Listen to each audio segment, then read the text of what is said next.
നമസ്കാരം. രണ്ടാഴ്ചക്കിടെ പ്രധാനമന്ത്രി നരേന്ദ്രമോദിയുടെ രണ്ടാമത്തെ കേരള സന്ദർശനം. കൊച്ചിൻ ഷിപ്പ്യാർഡിൽ 3 പദ്ധതികളുടെ ഉദ്ഘാടനം, മറൈൻ ഡ്രൈവിൽ BJP ശക്തി കേന്ദ്ര പ്രതിനിധികളുടെ സമ്മേളനം, ഗുരുവായൂർ തൃപ്രയാർ സന്ദർശനങ്ങൾ. ദക്ഷിണേന്ത്യൻ സംസ്ഥാനങ്ങൾ കേന്ദ്രീകരിച്ചുള്ള BJPയുടെ രാഷ്ട്രീയ നീക്കത്തിന്റെ ഭാഗമായിട്ടാണ് പ്രധാനമന്ത്രി നരേന്ദ്രമോദി വീണ്ടും കേരളത്തിലേക്ക് എത്തുന്നത്. അദ്ദേഹത്തിന്റെ തുടർച്ചയായിട്ടുള്ള കേരള സന്ദർശനം BJPക്ക് ഗുണം ചെയ്യുമോ? കേരളത്തിൽ തൃശൂർ മാത്രമാണോ BJP ലക്ഷ്യമിടുന്നത്? ശരണ്യ, എനിക്കൊപ്പം ഈ 1 മണിക്കൂർ സംഭാഷണത്തിൽ ഇപ്പോൾ ശരണ്യ സ്നേഹജനും നവമി ദിനേശോടൊപ്പം ഡാനി പോളും ചേരുന്നുണ്ട്. ശരണ്യ, നമുക്കറിയാം, ഈ തുടർച്ചയായി കേരളത്തിൽ പ്രധാനമന്ത്രി നരേന്ദ്രമോദി എത്തുന്നു. അത് കൊച്ചിയിൽ കഴിഞ്ഞ 8 മാസത്തിനിടെ 2ാം തവണ. ഇതിനു മുൻപ് യുവാ സമ്മേളനത്തിന്റെ ഉദ്ഘാടനം, കഴിഞ്ഞ 2 ആഴ്ച മുൻപാണ് തൃശൂരിൽ ഒരു മഹാസമ്മേളനത്തിൽ, വനിതാ പ്രതിനിധികളുടെ മഹാസമ്മേളനത്തിൽ പ്രധാനമന്ത്രി നരേന്ദ്രമോദി പങ്കെടുത്തത്. ഇത് BJPയുടെ ഒരു കേരളം ഉൾപ്പെടെയുള്ള ദക്ഷിണേന്ത്യൻ സംസ്ഥാനങ്ങൾ കേന്ദ്രീകരിച്ചുള്ള ഈ നീക്കത്തിന്റെ പുതിയ ഈ നീക്കം എത്രത്തോളം വിജയം കാണുമെന്നാണ് BJP ഉൾപ്പെടെയുള്ള അതല്ലെങ്കിൽ രാഷ്ട്രീയ കേരളം ഇതിനെങ്ങനെയാണ് വിലയിരുത്തുന്നത്? നമുക്കറിയാം, ദക്ഷിണേന്ത്യൻ സംസ്ഥാനങ്ങൾ ഇപ്പോഴും BJPക്ക് വലിയ തോതിൽ പിടികൊടുക്കാത്ത സംസ്ഥാനങ്ങൾ ആണ് എന്ന് തന്നെ പറയാം. പ്രത്യേകിച്ച് ഉത്തരേന്ത്യയിലേക്ക് പോകുമ്പോൾ വലിയ വിജയവും അവിടെ അവരുടെ സ്ട്രാറ്റജി എല്ലാ കാലത്തിലും വിജയിക്കുകയും ചെയ്യുമ്പോൾ കേരളവും തമിഴ്നാടും അടക്കമുള്ള ദക്ഷിണേന്ത്യൻ സംസ്ഥാനങ്ങളിലേക്ക് വരുമ്പോൾ അത് ഒരിക്കലും പിടികൊടുക്കാത്ത രീതിയിൽ ഇപ്പോഴും മുന്നോട്ട് പോകുന്ന ഒരു സാഹചര്യമുണ്ട്. അതിൽ പ്രധാനപ്പെട്ട സംസ്ഥാനങ്ങളിലൊന്നാണ് കേരളം. നമുക്ക് ആ ഒരു കണക്ക് തന്നെ പരിശോധിക്കുകയാണെങ്കിൽ 130 മണ്ഡലങ്ങളാണ് ദക്ഷിണേന്ത്യൻ സംസ്ഥാനങ്ങളിലായി, 130 സീറ്റുകളാണുള്ളത്. അതിൽ വെറും 30 സീറ്റുകൾ മാത്രമാണ് BJPക്ക് പിടിക്കാനുള്ളത്. അതിൽ തന്നെ കർണാടകയിലെ വിജയം കൂടി പരിഗണിക്കുകയാണെങ്കിൽ വളരെ തുച്ഛം സീറ്റുകൾ മാത്രമാണ് മറ്റ് ഈ കേരളവും തമിഴ്നാടും ഉൾപ്പെടെയുള്ള ഇടങ്ങൾ. കേരളത്തിൽ കിട്ടിയിട്ടേയില്ല. തമിഴ്നാട് ഉൾപ്പെടെയുള്ള സംസ്ഥാനങ്ങളിലും അല്ലെങ്കിൽ മറ്റ് സംസ്ഥാനങ്ങളിലും ഒക്കെ കണക്ക് കൂട്ടുമ്പോൾ വളരെ ചെറിയ സീറ്റുകൾ മാത്രമാണ് ലഭിച്ചിട്ടുള്ളത്. അതുകൊണ്ട് തന്നെ ദക്ഷിണേന്ത്യയിൽ പിടിമുറുക്കുന്നതിൽ കേരളത്തിൽ പിടിമുറുക്കുക എന്നുള്ള ഒരു പ്രധാന ലക്ഷ്യം തന്നെയാണ് പ്രധാനമന്ത്രി നരേന്ദ്രമോദിയെ തന്നെ ഇറക്കി കേരളത്തിൽ അത്തരത്തിൽ BJP ഒരു നീക്കം നടത്തുന്നത് തന്നെ നമുക്ക് പറയാൻ കഴിയും. അതുമാത്രമല്ല, നമുക്കറിയാം, അയോധ്യ അടക്കമുള്ള വിഷയങ്ങൾ പരിശോധിക്കുകയാണെങ്കിൽ അതൊക്കെ ആ മേഖലകൾ ഒരു വൈകാരികമായ ഒരു വോട്ടായി മാറുമെങ്കിൽ കേരളത്തിൽ അല്ലെങ്കിൽ ദക്ഷിണേന്ത്യൻ സംസ്ഥാനങ്ങളിൽ അത് അത്ര കണ്ട് വിജയിക്കുന്ന ഒരു സ്ട്രാറ്റജി അല്ല എന്ന് തോന്നുന്നു. അതേ സമയം തന്നെയാണ് നരേന്ദ്രമോദിയെ പോലെയുള്ള അതിശക്തനായ ഒരു നേതാവ് പ്രധാനമന്ത്രിയെ തന്നെ ഇറക്കി കേരളത്തിലെ ജനങ്ങൾക്ക് ഉറപ്പ് നൽകുക. അത് നമുക്ക് തൃശ്ശൂരിൽ കഴിഞ്ഞ ദിവസങ്ങളിൽ നടന്ന സമ്മേളനങ്ങൾ പരിശോധിക്കുകയാണെങ്കിൽ തന്നെ മനസ്സിലാകും. അവിടെ ഉയർന്നു കേട്ട മുദ്രാവാക്യങ്ങൾ മോഡി നേരിട്ട് ഉറപ്പ് നൽകുകയാണ്. മോഡിയുടെ ഉറപ്പ് അത് ഗ്യാരണ്ടി ആണ് എന്ന് പറഞ്ഞുകൊണ്ട് സ്ത്രീകളുടെ സമ്മേളനമായിരുന്നല്ലോ തൃശ്ശൂരിൽ സംഘടിപ്പിച്ചത്. സ്ത്രീകളെ കൊണ്ട് അത്തരത്തിലൊരു ഉറപ്പ് നൽകുന്നു. അത്തരത്തിൽ കേരളത്തിലേക്ക് BJP ഇറക്കുന്ന പ്രധാന തുറുപ്പുചീട്ട് അത് നരേന്ദ്രമോദി തന്നെയാണ്. അതാണ് ഇപ്പോൾ വീണ്ടും കേരളത്തിലേക്ക് അദ്ദേഹം എത്തുകയും ചെയ്യുന്നത്. ഈ BJPയുടെ ഒരു സംഘടനാ സംവിധാനം തന്നെ കൂടുതൽ ശക്തിപ്പെടുന്നു എന്നതിന്റെ ഒരു പ്രധാനപ്പെട്ട തെളിവാണ് നമ്മൾ ഈ കഴിഞ്ഞ തൃശ്ശൂരിൽ കണ്ടത്. തൃശ്ശൂർ വലിയൊരു റോഡ് ഷോ, അതായത് 1 ലക്ഷത്തിലധികം ആളുകളെ അണിനിരത്തിയുള്ള റോഡ് ഷോ, 2 ലക്ഷത്തോളം വനിതകളെ അണിനിരത്തിയുള്ള മഹിളാ സമ്മേളനം അടക്കം സംഘടിപ്പിക്കാൻ BJP കഴിഞ്ഞു എന്നുള്ളത് നവമി ഒരു പരിധിവരെയും BJPയുടെ സംഘടനാ ശക്തി ഇവിടെ തെളിയിക്കുന്നതായിരുന്നു. ഇന്നും 50,000-ലധികം BJP പ്രവർത്തകർ അണിനിരക്കുന്ന റോഡ് ഷോയുണ്ട്. അതായത് ഇന്നത്തെ 2 ദിവസത്തെ പ്രധാനമന്ത്രി നരേന്ദ്രമോദിയുടെ കേരള സന്ദർശനത്തിൽ ഏറ്റവും പ്രധാനപ്പെട്ട പരിപാടി, ഇന്നത്തെ പരിപാടിയും റോഡ് ഷോയാണ്. ഈ റോഡ് ഷോയുടെ ക്രമീകരണങ്ങൾ എങ്ങനെയാണ്? അതോടൊപ്പം ഈ റോഡ് ഷോയിൽ നമുക്കറിയാം, തൃശ്ശൂരിൽ റോഡ് ഷോയിൽ തുറന്ന വാഹനത്തിൽ നരേന്ദ്രമോദിക്കൊപ്പം ഉണ്ടായിരുന്നത് BJPയുടെ സംസ്ഥാന അധ്യക്ഷൻ K. സുരേന്ദ്രൻ, മഹിളാ മോർച്ചയുടെ സംസ്ഥാന അധ്യക്ഷ, അതോടൊപ്പം സുരേഷ് ഗോപിയായിരുന്നു. ഇന്നത്തെ ഈ റോഡ് ഷോയിൽ പ്രധാനമന്ത്രിക്കൊപ്പം ആരൊക്കെ ഉണ്ടാകും? അങ്ങനെ എന്തെങ്കിലും സാധ്യതകൾ, സൂചനകൾ ലഭ്യമായിട്ടുണ്ടോ? ടോം പറഞ്ഞതുപോലെ തന്നെ ഈ ഒരു ഇന്ന് നടക്കുന്ന റോഡ് ഷോ അത് നമുക്ക് അനൌദ്യോഗികമായി ഒരു തെരഞ്ഞെടുപ്പ് വരുന്നതിന് മുൻപ് അനൌദ്യോഗികമായി തന്നെ BJPയുടെ ഒരു പ്രചാരണം ആരംഭിച്ചു കഴിഞ്ഞു എന്ന് തന്നെ പറയാം. അത്ര വിപുലമായ സജ്ജീകരണങ്ങളാണ് BJP കൊച്ചിയിൽ ഒരുക്കിയിരിക്കുന്നത്. പ്രധാനമന്ത്രിയെ വരവേൽക്കാൻ കൊച്ചി തയ്യാറായി കഴിഞ്ഞു. നമ്മൾ രാവിലെ തന്നെ ലൈവൊക്കെ കണ്ടതാണ്, ദൃശ്യങ്ങളടക്കം. ബാരിക്കേഡുകളെല്ലാം നിരത്തിവെച്ച് പ്രവർത്തകർക്ക് നിൽക്കാൻ വേണ്ടിയിട്ടുള്ള സ്ഥലമെല്ലാം ഒരുക്കി കഴിഞ്ഞു. ഒപ്പം പ്രധാനമന്ത്രിക്ക് പുഷ്പങ്ങൾ അർപ്പിക്കാൻ വേണ്ടിയിട്ടുള്ള പുഷ്പങ്ങളെല്ലാം BJP ഓഫീസിൽ എത്തിയിട്ടുണ്ട്. അങ്ങനെ ഒരു 1,00,000 പ്രവർത്തകരെയാണ് അണിനിരത്താൻ BJP ഉദ്ദേശിക്കുന്നത്. അതോടൊപ്പം അതിനു പുറമെ പ്രധാനമന്ത്രിയെ കാണാൻ എത്തുന്നവരുമുണ്ടാകും. ഇതൊക്കെ കാണുന്നത് തന്നെ ഈ പ്രധാനമന്ത്രി അല്ലെങ്കിൽ BJP കേരളത്തിലേക്ക് എത്തുക, കേരളത്തിൽ വേരുറപ്പിക്കുക എന്ന ഉദ്ദേശത്തോടു കൂടി തന്നെയാണ്. അത് തന്നെയാണ് നമ്മൾ തൃശ്ശൂരും കഴിഞ്ഞ തവണ കണ്ടത്. അപ്പോൾ ഇന്ന് 7 മണിയോടുകൂടി പ്രധാനമന്ത്രി എത്തുന്നു. MG റോഡ് മുതൽ ഗസ്റ്റ് ഹൌസ് വരെയാണ് ഇന്നത്തെ റോഡ് ഷോ സംഘടിപ്പിക്കുന്നത്. ഗസ്റ്റ് ഹൌസിലാണ് ഇന്ന് പ്രധാനമന്ത്രി തങ്ങുന്നത്. ഈ ഒരു സമയത്ത് തന്നെ കനത്ത സുരക്ഷയാണ് ഇവിടെ ഒരുക്കിയിരിക്കുന്നത്. SPG ഈ പ്രധാനമന്ത്രി കൊച്ചിയിൽ എത്തുന്നു എന്ന് പറയുന്ന സമയം മുതൽ തന്നെ SPGയുടെ നിരീക്ഷണത്തിലായി കഴിഞ്ഞു കൊച്ചി നഗരം. അതോടൊപ്പം 2000 പോലീസ് സേനയും നിയോഗിച്ചിട്ടുണ്ട്. ബോംബ് സ്ക്വാഡ് അടക്കം അവിടെ പരിശോധന നടത്തുകയും ഒക്കെ ചെയ്യുന്നുണ്ട്. ടോം പറഞ്ഞ മറ്റൊരു കാര്യം, ഇത് എന്റെ ഒരു നിഗമനമാണ്, നമ്മൾ തൃശ്ശൂരിലെ സ്ഥാനാർത്ഥി സുരേഷ് ഗോപിയാണ് എന്ന് ഏകദേശം ഉറപ്പിച്ചു കഴിഞ്ഞു. നരേന്ദ്രമോദിയുടെ വാഹനത്തിൽ സുരേഷ് ഗോപി ഉണ്ടായിരുന്നു. കൊച്ചിയിലേക്ക് വരുമ്പോൾ സ്ഥാനാർത്ഥി അനൌദ്യോഗികമായിട്ട് ഒരു സൂചന ഇവിടെ ഉണ്ടാകുമോ, അതാണ് അറിയേണ്ടത് അല്ലേ? എന്റെ ഒരു നിഗമനത്തിൽ ചിലപ്പോൾ അനിൽ ആന്റണി ആകാനായിരിക്കും ഒരു സാധ്യത.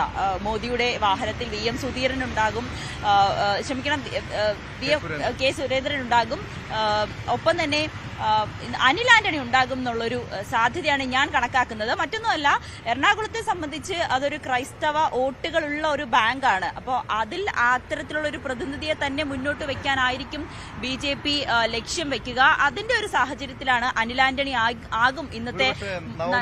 നവമിയുടെ ഒരു രാഷ്ട്രീയ നിരീക്ഷണം കൂടി ശ്രദ്ധേയമാണ്. കാരണം അനിൽ ആന്റണി ഈ സമീപകാലത്ത് BJPയിലേക്ക് എത്തിയ ഏറ്റവും ശ്രദ്ധേയമായിട്ടുള്ളൊരു മുഖമാണ്. മുൻ പ്രതിരോധ മന്ത്രി AK ആന്റണിയുടെ മകനാണ്. സ്വാഭാവികമായും കേരളത്തിൽ ഈ സമീപകാലത്ത് BJPക്ക് എത്തിയ ഒരു ക്രൈസ്തവ സാന്നിധ്യം കൂടിയാണ്, ഒരു ക്രിസ്ത്യൻ മുഖം കൂടിയാണ് അനിൽ ആന്റണി. ആ രീതിയിലുള്ളൊരു സാധ്യത ഒരുപക്ഷെ തള്ളിക്കളയാൻ കഴിയില്ല. നവമി സൂചിപ്പിച്ചതുപോലെ പ്രധാനമന്ത്രി നരേന്ദ്രമോദിയുടെ ആ വാഹനത്തിൽ, തുറന്ന വാഹനത്തിൽ ഉണ്ടാകുമോ എന്ന്. ശരണ്യ, ഒരൊറ്റ കാര്യം കൂടെ, BJPയുടെ പ്രധാനമായും രാഷ്ട്രീയ പരിപാടി എന്ന് പറയുന്നത് നാളത്തെ ശക്തി കേന്ദ്രമാണ്. നമ്മൾ ശക്തി കേന്ദ്ര എന്നീ സമീപകാലത്താണ് കേൾക്കുന്നത്. എന്താണ് ഈ ശക്തി കേന്ദ്ര, BJPയുടെ ഈ ശക്തി കേന്ദ്ര എന്ന ആ ഒരു സംവിധാനം എന്താണ്? എങ്ങനെ നാളത്തെ ഈ പരിപാടിയുടെ പ്രത്യേകത എന്തായിരിക്കും? ഇത് ടോം, നമ്മൾ നേരത്തെ സൂചിപ്പിച്ചതുപോലെ തന്നെ അനൌദ്യോഗികമായ ഒരു തെരഞ്ഞെടുപ്പിന്റെ പ്രഖ്യാപനം കൂടിയാണ്. തിരഞ്ഞെടുപ്പ് കളത്തിലേക്ക് BJP ഇറങ്ങുന്നതിന്റെ അനൌദ്യോഗികമായ ഒരു പ്രഖ്യാപനം തന്നെയാണ് നരേന്ദ്രമോദിയുടെ ഈ വരവ് എന്ന് തന്നെ. അത് ആ രീതിയിൽ തന്നെയാണ് BJP കാണുന്നതും. അത്തരത്തിലൊരു തെരഞ്ഞെടുപ്പ് ഗോതയിലേക്ക് അവർ ഇറങ്ങുന്നു എന്ന് തന്നെ നമുക്ക് പറയാം. അതിലെ ഏറ്റവും പ്രബലനായ അവരുടെ തന്നെ ഏറ്റവും വലിയൊരു ഐക്കണെ അവർ കൊച്ചിയിലേക്ക് കൊണ്ടുവന്ന് ഇറക്കി തന്നെയാണ് ആ ഒരു ആഘോഷത്തോടു കൂടി തന്നെ BJP ആ തിരഞ്ഞെടുപ്പ് ഘട്ടത്തിലേക്ക് കടക്കുന്നു എന്നുള്ളതാണ്. എന്തായാലും ഇവിടെ നടക്കാൻ പോകുന്ന പരിപാടികൾ നമുക്കറിയാം. സുരേഷ് ഗോപിയുടെ മകളുടെ വിവാഹത്തിൽ പങ്കെടുക്കുന്നുണ്ട്, റോഡ് ഷോയിൽ പങ്കെടുക്കുന്നുണ്ട്. പക്ഷേ BJPയെ സംബന്ധിച്ചിടത്തോളം അവരുടെ ഏറ്റവും പ്രധാനപ്പെട്ട പരിപാടി നാളെ നടക്കാൻ പോകുന്ന മറൈൻ ഡ്രൈവിൽ നമുക്ക് തൊട്ടടുത്തായുള്ള വേദിയിൽ നടക്കാൻ പോകുന്ന ശക്തി കേന്ദ്ര എന്ന അവരുടെ പരിപാടി തന്നെയാണ്. ടോം നേരത്തെ പറഞ്ഞതുപോലെ തന്നെ കേരളത്തിൽ അത്ര സുപരിചിതമല്ല ഈ ശക്തി കേന്ദ്ര എന്നുള്ള വാക്ക്. കാരണം നമുക്കറിയാം BJPയുടെ ഒരു സ്ട്രക്ചർ വെച്ചിട്ട് അവർക്ക് മണ്ഡലം കമ്മിറ്റികളും പഞ്ചായത്ത് കമ്മിറ്റികളും ബൂത്ത് കമ്മിറ്റികളുമാണ് നമ്മുടെ നാട്ടിലുള്ള ഈ കേരളത്തിലുള്ളത്. പക്ഷേ അതിൽ നിന്ന് നോർത്തിലൊക്കെ കുറച്ച് വ്യത്യസ്തത ഉണ്ട് എന്നുള്ളതാണ് നമുക്ക് മനസ്സിലാക്കാൻ കഴിയുന്നത്. അതായത് ഈ പഞ്ചായത്ത് മണ്ഡലം കമ്മിറ്റികൾക്കും ബൂത്ത് കമ്മിറ്റികൾക്കും ഇടയിലുള്ള ഒരു ഭാഗമാണ് ഈ ശക്തി കേന്ദ്രം എന്നുള്ളത്. നോർത്തിൽ അല്ലെങ്കിൽ ഉത്തരേന്ത്യയിലൊക്കെ അത് അത്തരത്തിലാണ് പ്രവർത്തിക്കുന്നത് എന്നുള്ളതാണ്. അതായത് കുറച്ചുകൂടെ വ്യക്തമാക്കി പറയുകയാണെങ്കിൽ BJPയുടെ അവരുടെ ഒരു ഘടന വെച്ച് ഓരോ പഞ്ചായത്തുകളിലും 20ഓളം ബൂത്തുകളുണ്ട്. ആ ബൂത്തുകൾ തന്നെ അത് തിരിക്കുമ്പോൾ 5 ബൂത്തുകളുടെ ചുമതല വരുന്നതാണ് ഒരു ശക്തി കേന്ദ്രയ്ക്ക്. അത്തരത്തിൽ ആ ശക്തി കേന്ദ്ര അങ്ങനെയാണ് പ്രവർത്തിക്കുക. അങ്ങനെ വരുമ്പോൾ ഏകദേശം 7000ഓളം പ്രതിനിധികൾ, 7000ഓളം ആളുകൾ, ചുമതലയുള്ള ആളുകൾ ഈ ശക്തി കേന്ദ്രയ്ക്ക് കീഴിൽ വരുന്നുണ്ട്. ഈ 7000ഓളം പ്രതിനിധികളാണ് നാളെ ഇവിടെ പങ്കെടുക്കുന്ന മറൈൻ ഡ്രൈവിലെ ഈ യോഗത്തിൽ പങ്കെടുക്കുക. അതായത് മൈന്യൂട്ട് ലെവലിലേക്ക് പോയി, താഴത്തേക്ക് പോയി, ഏറ്റവും കീഴ്ഘടകങ്ങളിലുള്ള ആളുകളെ വരെ നേരിട്ട് പ്രധാനമന്ത്രി കാണുന്നു എന്നുള്ളതാണ്. അത് എത്രമാത്രം ആവേശം ആ പ്രവർത്തകരിൽ ഉണ്ടാക്കാൻ പോകുന്നു എന്നുള്ളതാണ്. എങ്ങനെ നമ്മൾ തെരഞ്ഞെടുപ്പിനെ, അല്ലെങ്കിൽ നിങ്ങൾ എങ്ങനെ തെരഞ്ഞെടുപ്പിനെ അഭിമുഖീകരിക്കണം, അല്ലെങ്കിൽ വരാൻ പോകുന്ന ദൗത്യം എത്രമാത്രം വലുതാണ് എന്നുള്ളത് അവർക്ക് പറഞ്ഞു കൊടുക്കാൻ പോകുന്നത്. ഏറ്റവും താഴെയുള്ള ഘടകങ്ങൾക്ക് അവരെ നേരിട്ട് പ്രധാനമന്ത്രി കണ്ട് അഭിസംബോധന ചെയ്യാൻ പോകുന്നു. അവർ എങ്ങനെ തെരഞ്ഞെടുപ്പിനെ മുന്നോട്ട് പോകണം എന്നുള്ളതടക്കമുള്ള കൃത്യമായ രാഷ്ട്രീയ നീക്കം അത് പ്രധാനമന്ത്രി തന്നെ നേരിട്ട് പറയുന്നു എന്നുള്ളതാണ് നാളത്തെ യോഗത്തിന്റെ ഏറ്റവും പ്രാധാന്യം എന്ന് തന്നെ നമുക്ക് തീർച്ചയായും. കാരണം ശരണ്യ സൂചിപ്പിച്ചതുപോലെ അത്തരം രാഷ്ട്രീയ നീക്കം BJP കൃത്യമായ പദ്ധതികളോട് കൂടിയാണ്, ആസൂത്രണത്തോടു കൂടിയാണ് ഈ ലോക്സഭാ തെരഞ്ഞെടുപ്പിനെ നേരിടാൻ ഒരുങ്ങുന്നത്. ഞങ്ങളിപ്പോൾ നിൽക്കുന്നത് നാളത്തെ ഈ ശക്തി കേന്ദ്ര പ്രതിനിധികളുടെ സമ്മേളനം നടക്കുന്ന മറൈൻ ഡ്രൈവിലാണ്. പക്ഷേ ഇവിടുത്തെ പ്രധാനമന്ത്രിയുടെ സുരക്ഷാ ക്രമീകരണങ്ങൾ ഭാഗമായി ഇതിന്റെ ദൃശ്യങ്ങൾ പ്രേക്ഷകരിലേക്ക് എത്തിക്കാൻ കഴിയില്ല. കാരണം SPG സുരക്ഷയുണ്ട്, കനത്ത പോലീസ് കാവലിലാണ് കൊച്ചി നഗരം. ഇന്ന് ഉച്ചയ്ക്ക് ശേഷം മുതൽ കൊച്ചി SPGയുടെ അടക്കം നിയന്ത്രണത്തിലേക്ക് മാറുന്നു. 2000-ലധികം പോലീസുകാരെ കൊച്ചിയിൽ മാത്രം സുരക്ഷയ്ക്ക് വേണ്ടി ക്രമീകരിച്ചിട്ടുണ്ട്. പക്ഷേ എങ്ങനെയാണ് ഇതിന്റെ ഗതാഗത ക്രമീകരണങ്ങൾ, പോലീസിന്റെ സുരക്ഷ എങ്ങനെയാണ്, നാളത്തെ നേരത്തെ ശരണ്യ സൂചിപ്പിച്ചതുപോലെ ഈ ശക്തി കേന്ദ്ര പ്രതിനിധി സമ്മേളനം എങ്ങനെയായിരിക്കും തുടങ്ങിയ ഒരു കാര്യങ്ങളിലേക്കും വിശകലനയ്ക്കും കടക്കണേതുണ്ട്. അതോടൊപ്പം നാളത്തെ ഏറ്റവും പ്രധാനപ്പെട്ട ഒരു വികസന പദ്ധതി നാളെ കൊച്ചിയിൽ നടക്കുന്നുണ്ട്. കൊച്ചി ഷിപ്പ്യാർഡ് അതിന് സാക്ഷ്യം വഹിക്കുന്നുണ്ട്. 3 പദ്ധതികളുടെ ഉദ്ഘാടനം.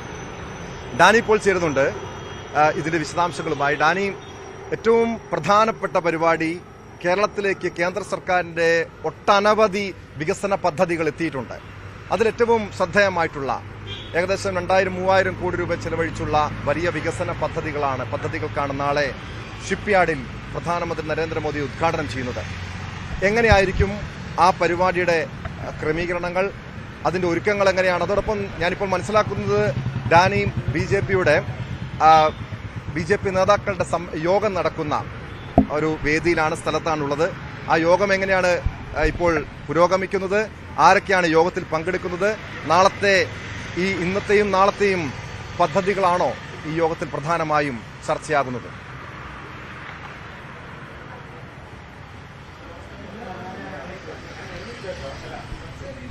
ടോം, ഇവിടെ BJP സംസ്ഥാന നേതൃയോഗം, BJP സംസ്ഥാന ഭാരവാഹികൾ ഉൾപ്പെടെയുള്ളവർ പങ്കെടുക്കുന്ന യോഗസ്ഥലത്താണ് നമ്മളുള്ളത്. കഴിഞ്ഞ കുറേ ദിവസങ്ങളായി BJP സംസ്ഥാന നേതൃത്വം ഒന്നാകെ തന്നെ സമ്മേളിച്ചുകൊണ്ട് ഈ ദിവസത്തിനു വേണ്ടി അവർ തയ്യാറെടുക്കുകയാണ്. കാരണം വലിയ രീതിയിലുള്ള ഒരു വിജയം തന്നെയാണ് പ്രതീക്ഷിക്കുന്നത്. തൃശ്ശൂരിൽ നടന്ന വലിയ സമ്മേളനങ്ങൾ, അതിൻ്റെ ഒരു വിജയത്തിൻ്റെ ഒരു ആവേശം എല്ലാവരിലും തന്നെയുണ്ട്.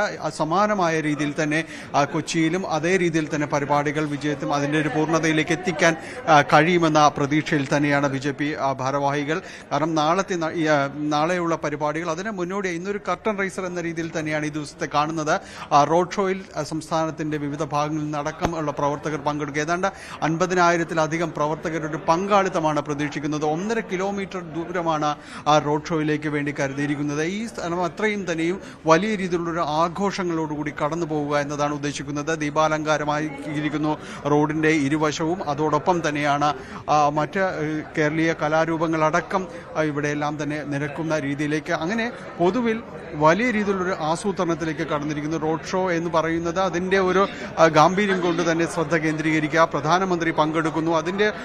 അതുകൊണ്ട് തന്നെ അത് വളരെ ഇമ്പോർട്ടൻ്റ് ആണ്. പുഷ്പവൃഷ്ടി അടക്കം നടത്തിക്കൊണ്ട് പ്രധാനമന്ത്രിയെ റോഡിന് ഇരുവശവും തന്നെ പ്രവർത്തകർ കാത്തിരിക്കുന്നു, സ്വീകരിക്കുന്നു എന്നത് തന്നെയാണ് അവർ ലക്ഷ്യമിടുന്നത്. അങ്ങനെ ആ ഒരുക്കങ്ങളെല്ലാം തന്നെ പൂർത്തിയാക്കുന്നു. അതിൻ്റെ ഒരു അവസാനവട്ട തയ്യാറെടുപ്പുകളുടെ വിലയിരുത്തലാണ് ഇന്ന് ഇവിടെ നടക്കുന്നത്. സംസ്ഥാന അധ്യക്ഷൻ കെ സുരേന്ദ്രൻ അടക്കമുള്ളവർ ഈ യോഗത്തിലേക്ക് എത്തിച്ചേരുകയും അതോടൊപ്പം തന്നെ ഇതിൻ്റെ ഒരു വിലയിരുത്തലുകൾ അവസാന ഘട്ടത്തിലേക്ക് വിലയിരുത്തലുകളടക്കം എത്തിച്ചേരുകയും ചെയ്യുമെന്നാണ് പ്രതീക്ഷിക്കുന്നത്. അല്പസമയത്തിനകം തന്നെ സംസ്ഥാന ഭാരവാഹികളടക്കം ഇവിടേക്ക് വരും എന്നാണ് കരുതുന്നത്. അതിൻ്റെ ഒരു പൂർണ്ണമായ ഒരു ഒരുക്കങ്ങൾ വിലയിരുത്തുക എന്നതാണ് ലക്ഷ്യമിടുന്നത്. അതുമാത്രവുമല്ല, നാളെ നടക്കുന്ന പരിപാടികൾ, അതിൽ നേരത്തെ സൂചിപ്പിച്ചതുപോലെ ഈ ശക്തി കേന്ദ്രങ്ങളുടെ അതിൻ്റെ പ്രമുഖരുടെ സമ്മേളനം നടക്കുന്നത് തീർച്ചയായും BJP അതിൻ്റെ ഒരു ഗ്രാസ് റൂട്ട് ലെവലിലേക്ക് സംസ്ഥാനത്ത് എത്തിച്ചേരുക എന്ന കേന്ദ്രത്തിൻ്റെ നിർദ്ദേശം അത് അക്ഷരാർത്ഥത്തിൽ പ്രാവർത്തികമാക്കുക എന്ന ലക്ഷ്യത്തോടു കൂടിയുള്ളതാണ്. 7000 പ്രമുഖർ ഇവിടെ പങ്കെടുക്കാനായിട്ട് എത്തിച്ചേരുകയും ചെയ്യുന്നു. അപ്പോൾ അതിൻ്റെതെല്ലാം തന്നെ ഒരു വിശകലനങ്ങളും വിലയിരുത്തലുകളുമായിട്ടാണ് യോഗം ഇന്ന് മുന്നോട്ട് പോവുകയും ചെയ്യുന്നത്. അതിൻ്റെ ഒരു ഒരുക്കങ്ങൾ തന്നെയാണ് ഇവിടെ ഇപ്പോൾ നടക്കുകയും ചെയ്യുന്നത്. പിന്നീട് ടോം സൂചിപ്പിച്ച കാര്യങ്ങളിലേക്ക് വരികയാണെങ്കിൽ, കൊച്ചി ഷിപ്പ്യാർഡിനെ സംബന്ധിച്ചിടത്തോളം 2 വലിയ പദ്ധതികളാണ് ഇവിടെ ഉദ്ഘാടനം ചെയ്യപ്പെടുന്നത്. ഇതിൽ നാളെ രാവിലെ 11 മണിയോടുകൂടിയാണ് ആദ്യ പദ്ധതിയുടെ ഉദ്ഘാടനം നടക്കുന്നത്. അതിൽ കൊച്ചി ഷിപ്പ്യാർഡിനെ സംബന്ധിച്ചിടത്തോളം കഴിഞ്ഞ കുറേ നാളുകളായിട്ട് തന്നെ വികസനത്തിന്റെ പാതയിലേക്ക് അടക്കം വരുന്നു. തദ്ദേശീയമായി നിർമ്മിച്ച ആദ്യത്തെ വിമാനവാഹിനി കപ്പൽ അത് അത് കൊച്ചിയിൽ നിർമ്മിക്കുകയും അടക്കം ചെയ്യുന്നു. അങ്ങനെ വലിയ രീതിയിൽ കൊച്ചിൻ ഷിപ്പ്യാർഡിൻ്റെ പദ്ധതികൾക്ക് ഇന്റർനാഷണൽ ഷിപ്പ് ഫെസിലിറ്റി സെന്റർ എന്ന രീതിയിൽ ആദ്യത്തെ സെന്റർ അതിന് ഏതാണ്ട് 1800 കോടി രൂപയുടെ മുതൽ മുടക്ക് വരുന്നു. ഡ്രൈ ഡോക്കിനും സമാനമായ രീതിയിലുള്ളൊരു തുകയുടെ മുതൽ മുടക്ക് വരുന്നു. അങ്ങനെ വലിയ രീതിയിലുള്ള കപ്പലുകളുടെ ഒരു ഫെസിലിറ്റി സെന്ററായിട്ട് കൊച്ചിയെ തന്നെ മാറ്റിയെടുക്കുന്നു. ഇന്ത്യയിലെ തന്നെ ഏറ്റവും വലിയ നിർമ്മാണ ശാലയായിട്ട് ഈ രീതിയിൽ അടയാളപ്പെടുത്തുന്നതിന് 2 പദ്ധതികൾക്ക് സഹായകരമാകുമെന്നാണ് പ്രതീക്ഷിക്കുന്നത്. ഒപ്പം തന്നെയാണ് പുതുവൈപ്പിനിൽ LNG ടെർമിനൽ പദ്ധതിയുമായി ബന്ധപ്പെട്ട് അതിൻ്റെ ഇറക്കുമതി ടെർമിനലായിട്ട് ഇത് ക്രൂഡ് ഓയിൽ ടെർമിനലായിട്ട് തന്നെ മാറ്റുകയും ചെയ്തു. അങ്ങനെ ബൃഹത്തായ പദ്ധതികൾ IOCയുടെ അടക്കമുള്ള പദ്ധതികൾ ഇവിടെ പ്രാവർത്തികം ആവുകയും ചെയ്യുന്നു. അങ്ങനെ കൊച്ചിയെ സംബന്ധിച്ചിടത്തോളം വലിയ പ്രത്യേകതകൾ നിറഞ്ഞ ഒരു ദിവസം, വലിയ പദ്ധതികളിലേക്ക് പോകുന്ന ഒരു ദിവസം കൂടിയാണ്. ഇപ്പോൾ BJP സംസ്ഥാന ഭാരവാഹികളടക്കം ഇവിടേക്ക് എത്തിക്കൊണ്ടിരിക്കുന്ന അല്പസമയത്തിനകം തന്നെയും കൂടുതൽ ആളുകൾ ഇവിടേക്ക് വരുമെന്ന് പ്രതീക്ഷിച്ച് നമുക്കൊപ്പം VV രാജേഷ് കൂടി ചേരുന്നു. വീണ്ടും പ്രധാനമന്ത്രി അടുത്ത ദിവസങ്ങളിലേക്ക് കേരളത്തിലേക്ക് എത്തുന്നു. വലിയ രീതിയിലൊരു ആവേശത്തിലേക്ക് പ്രവർത്തകർ പോകുന്നു. എന്ത് ഒരു സന്ദേശമാണ് രാഷ്ട്രീയപരമായി ഇതിനുള്ളത്?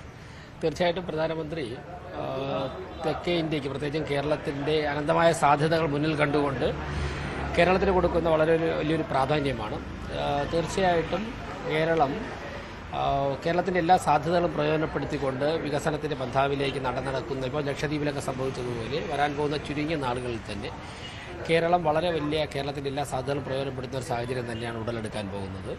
BJP പ്രവർത്തകർ മാത്രമല്ല, കേരളം നേരിൻ്റെ വഴിക്ക് നടക്കണം എന്ന് ആഗ്രഹിക്കുന്ന മുഴുവൻ ജനങ്ങളുടെയും പിന്തുണ ഈ മുന്നേറ്റത്തിൽ അദ്ദേഹത്തിനൊപ്പമുണ്ട്. അതുകൊണ്ട് തന്നെ തീർച്ചയായിട്ടും ഇത്തരമുള്ള അദ്ദേഹത്തിൻ്റെ സന്ദർശനങ്ങൾ കേരളത്തിൻ്റെ രാഷ്ട്രീയ മേഖലയ്ക്ക് വളരെയധികം ഗുണപ്പെടുമെന്നാണ് വിശ്വസിക്കുന്നത്. 4000 കോടി രൂപയുടെ പദ്ധതികളാണ് ഉദ്ഘാടനം ചെയ്യപ്പെടുന്നത്. അതൊരു ചെറിയ കാര്യവുമല്ല. ഇത് രാഷ്ട്രീയ സന്ദർശനം മാത്രമെന്ന് എതിരാളികൾ വ്യാഖ്യാനിക്കുന്നതിനെ കുറിച്ച് കൂടിയാണ്.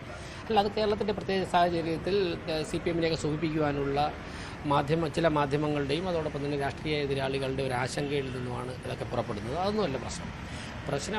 കേരളത്തിന് പ്രധാനമന്ത്രി എപ്പോഴും പറഞ്ഞിട്ടുണ്ട്, കേരളത്തിന് വളരെ വലിയ വികസന സാധ്യതയുണ്ട്, പ്രത്യേകിച്ചും IT, ടൂറിസം മേഖലകളിലൊക്കെ തന്നെ. ഇത് ഇടതുപക്ഷത്തിൻ്റെ ഒരു കാഴ്ചപ്പാടില്ലായ്മയും അതോടൊപ്പം തന്നെ കോൺഗ്രസിൻ്റെ ആത്മവിശ്വാസം നഷ്ടപ്പെട്ടതുമൊക്കെ ആയതുകൊണ്ട് അവർക്ക് ഒരു തരത്തിലും കേരളത്തിന് നല്ലൊരു ദിശാബോധം നൽകാൻ സാധിക്കുന്നില്ല. എന്നാൽ BJP വിജയിച്ച മാതൃകകൾ, രാജ്യത്ത് എവിടെയും വിജയിച്ച മാതൃകകൾ ഉദാഹരിച്ചുകൊണ്ടാണ് BJP ജനങ്ങളുടെ മുമ്പാകെ ഇറങ്ങുന്നത്. അതുകൊണ്ട് തന്നെ ഈ സന്ദർശനം കേരള രാഷ്ട്രീയത്തിൽ വളരെ വലിയ, കേരളത്തിന് ഇപ്പോൾ കാശ്മീരിലൊക്കെ ഉണ്ടായിട്ടുള്ള, ലക്ഷദ്വീപിൽ ഉണ്ടായിട്ടുള്ളതുപോലെ, ഉത്തർപ്രദേശിൽ ഉണ്ടായിട്ടുള്ളതുപോലെ സാമ്പത്തിക ഘടനയിൽ ഉൾപ്പെടെ വളരെ വലിയ മുന്നേറ്റങ്ങൾക്ക് തുടക്കം കുറിക്കുമെന്നുള്ള വിശ്വാസത്തിലാണ് ജനങ്ങൾ അദ്ദേഹത്തിന് നൽകുന്ന ഈ പിന്തുണ.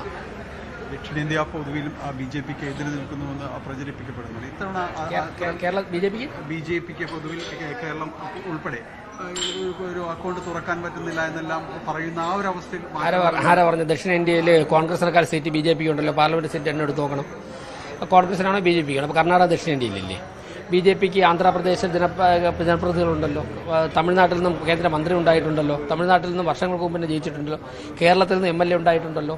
കേരളത്തിൽ തദ്ദേശ സ്വയംഭരണ സ്ഥാപനങ്ങളിൽ നിന്നും നിരവധി ജനപ്രതിനിധികൾ BJPക്ക് ഉണ്ടല്ലോ. ആയിരക്കണക്കിന് ജനപ്രതിനിധികൾ BJPക്ക് ഉണ്ടല്ലോ. അപ്പോൾ തീർച്ചയായിട്ടും മറ്റുള്ള പാർട്ടികളെ, ഇപ്പോൾ മന്ത്രിസഭയിലുള്ള പാർട്ടികൾക്കുള്ള വോട്ട് ശതമാനം, ഇപ്പോൾ രാമചന്ദ്രൻ കടന്നപ്പള്ളി മന്ത്രിയുടെ പാർട്ടിക്കുള്ളതായാലും CPIയുടേതായാലും മുസ്ലിം ലീഗിൻ്റെ ആയാലും അവരുടെ വോട്ട് ശതമാനം, ഞങ്ങളുടെ വോട്ട് ശതമാനം നമുക്ക് BJPയെ പോലെ മാർക്സിസ്റ്റ് പാർട്ടിക്ക് ഒഴികെ ഏതൊരു പാർട്ടിക്കാണ് ഒറ്റയ്ക്ക് മത്സരിച്ച് കേരളത്തിൽ ഇത്രയും വോട്ട് സമാഹരിക്കാൻ സാധിക്കുന്നത്? അതുകൊണ്ട് ആ പ്രചരണങ്ങൾ ഇതിനു മുമ്പ് ഇതിനേക്കാൾ വളരെ വലുതായിട്ടുണ്ടായിരുന്നു. പക്ഷേ നരേന്ദ്രമോദി ഗവൺമെൻറ്റിൻ്റെ വളരെ സജീവമായ ഇടപെടൽ കൊണ്ടാണ് കേരളം ഇന്ന് പട്ടിണി കിടക്കാതെ പോകുന്നത് എന്നുള്ള ഉത്തമ വിശ്വാസം ജനങ്ങൾക്കുണ്ട്. അതുകൊണ്ട് തന്നെയാണ് ഒരു രൂപയുടെ അഴിമതി നടത്താത്ത 10 വർഷം ഇന്ത്യ ഭരിച്ച വാജ്പേയി ഗവൺമെൻറ് അല്ലാതെ മറ്റൊരു ഗവൺമെൻറ് നരേന്ദ്രമോദിയുടെ ഗവൺമെൻറ് മാത്രമാണ്. അപ്പോൾ അതൊക്കെ തന്നെ കേരളത്തിലെ സാധാരണക്കാരായ ജനങ്ങൾ നെഞ്ചേറ്റിലാളിക്കുകയാണ്. വളരെ വലിയ വ്യത്യാസമാണ് കേരളത്തിൽ വന്നുകൊണ്ടിരിക്കുന്നത്.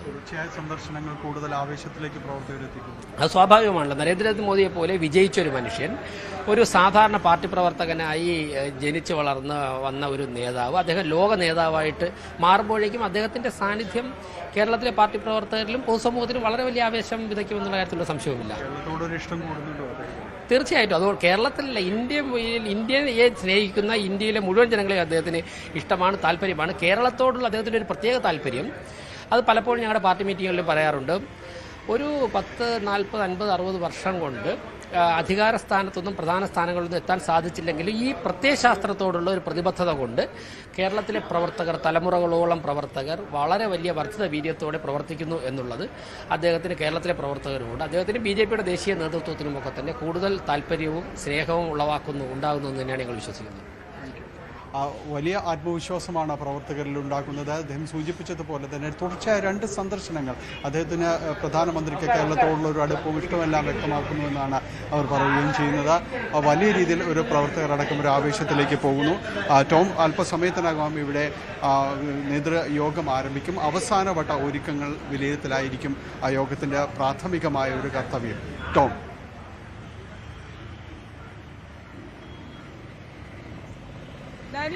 വലിയ പദ്ധതികളാണ് പ്രധാനമന്ത്രി കൊച്ചിയിൽ എത്തുന്നതോടുകൂടി പ്രഖ്യാപിക്കപ്പെടുകയും നടപ്പിലാക്കപ്പെടുകയും ഉദ്ഘാടനം നിർവഹിക്കപ്പെടുകയും ഒക്കെ ചെയ്യുന്നത്. നമുക്കറിയാം 4006 കോടി രൂപയുടെ പദ്ധതിയാണ് നടക്കുന്നത്. IOC ടെർമിനൽ ആണെങ്കിലും ഇപ്പോൾ കൊച്ചിൻ ഷിപ്പ്യാർഡിൽ ഉദ്ഘാടനം ചെയ്യാൻ പോകുന്ന ഡ്രൈ ഡോക്ക് ഒക്കെ ആണെങ്കിലും നമുക്കറിയാം ഇന്ത്യയിലെ തന്നെ ഏറ്റവും വലിയ ഡ്രൈ ഡോക്കുകളിൽ ഒന്നായിരിക്കും. അതുകൊണ്ട് തന്നെ വലിയ തോതിൽ കപ്പൽ നിർമ്മാണം അടക്കമുള്ള കാര്യങ്ങൾ നടക്കാൻ ഇനി വലിയ സാധ്യതയാണ് കൊച്ചിക്ക് ഉണ്ടാകാൻ പോവുകയും ചെയ്യുന്നത്. പുതിയ പദ്ധതികൾ, അതായത് നമുക്കറിയാലോ ഒരു വിമാനവാഹിനി കപ്പൽ നിർമ്മിച്ചതാണ്. അതുകൊണ്ട് തന്നെ കൊച്ചിയിലേക്ക് പ്രധാനമന്ത്രി എത്തുമ്പോൾ പുതിയ പദ്ധതികൾ എന്തെങ്കിലും കൊച്ചി പ്രതീക്ഷിക്കുന്നുണ്ടോ? അത്തരത്തിലുള്ള പ്രഖ്യാപനങ്ങൾ എന്തെങ്കിലും ഉണ്ടാകുമെന്നുള്ള സൂചനകൾ എന്തെങ്കിലും ലഭ്യമാകുന്നുണ്ടോ ഡാനി?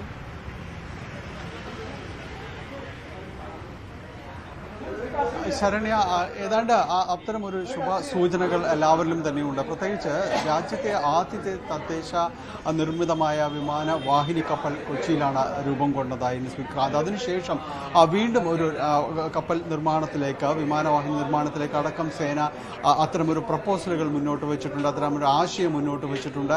അത് വളരെ സജീവമായി ചർച്ച ചെയ്യപ്പെടുന്ന ഒരു കാര്യം കൂടിയാണ്. പക്ഷേ അതിൻ്റെ ഒരു ഔദ്യോഗിക പ്രഖ്യാപനം എന്ന രീതിയിലേക്ക് വന്നിട്ടില്ല. ഒരു പക്ഷേ അദ്ദേഹത്തിൻ്റെ ഈ കൊച്ചി കപ്പൽശാലയുമായി ബന്ധപ്പെട്ട് നടക്കുന്ന പദ്ധതികളുടെ ഉദ്ഘാടനത്തിൽ രാജ്യം വളരെ ശ്രദ്ധാപൂർവം കാതോർക്കുന്നത് അത്തരമൊരു പ്രഖ്യാപനത്തിനൊരിടം അവിടെ ഉണ്ടാകുമെന്ന് തന്നെയാണ് വളരെ പ്രതീക്ഷയോടുകൂടി തന്നെ നോക്കുന്നത്. കാരണം കഴിഞ്ഞ കുറേ നാളുകളായി കൊച്ചി കപ്പൽശാലയുമായി ബന്ധപ്പെട്ട നിരവധിയായ പദ്ധതികൾ നടപ്പാക്കുന്നുണ്ട്. നേരത്തെ ശരൺ സൂചിപ്പിച്ചതുപോലെ ഡ്രൈ ഡോക്ക് എന്ന് പറയുന്നത് കൊച്ചി കപ്പൽശാലയുടെ ഒരു തിലകക്കുറിയായി മാറുന്ന ഒരു പദ്ധതിയാണ്. 70,000 ടൺ കേവ് ഭാരമുള്ള വലിയ കപ്പലുകളെ, വലിയ വിമാനവാഹിനി അടക്കമുള്ള കപ്പലുകൾ ഉൾക്കൊണ്ടുകൊണ്ട് നിർമ്മാണം നടത്താൻ കഴിയുന്ന വലിയ പദ്ധതിയാണ്. 1800ഓളം കോടി രൂപയുടെ ഒരു വലിയ പ്രൊജക്റ്റാണ്. അതോടൊപ്പം തന്നെയാണ് ഇന്റർനാഷണൽ ഷിപ്പ് ഫെസിലിറ്റി സെന്റർ വരുന്നത്. 1200 കോടിയിലധികം രൂപയുടെ പദ്ധതികളാണ്. 7ഓളം കപ്പലുകൾക്ക് ഒരേ സമയം തന്നെ അവിടെ അറ്റകുറ്റപ്പണികൾ ചെയ്യാനടക്കമുള്ള ഒരു സാധ്യതകളാണ് അവിടെ തുറന്നു കിട്ടുന്നത്. അങ്ങനെ വലിയ പദ്ധതികളിലേക്ക് കൊച്ചി കപ്പൽശാല കാലൂന്നുമ്പോൾ പുതിയ ഒരു പ്രഖ്യാപനം കൂടിയാണ് ഏവരും പ്രതീക്ഷിക്കുന്നത്. അത് INS വിക്രാന്തിൻ്റെ നിർമ്മാണ വിജയം, അത് കൊച്ചി കപ്പൽശാലയെ ലോകത്തിലെ തന്നെ കപ്പൽശാലകളുടെ നിർമ്മാണ പ്രക്രിയയിൽ തന്നെ അടയാളപ്പെടുത്തിയ ഒരു കാര്യമാണ്. അതോ വീണ്ടും അതിനൊരു അവസരം കൂടി ഉണ്ടാകുമെന്ന വലിയ പ്രതീക്ഷയാണ് കപ്പൽശാലയിലും അനുബന്ധമായിട്ട് തന്നെ ഉയരുന്നത്. ശരണ്യ.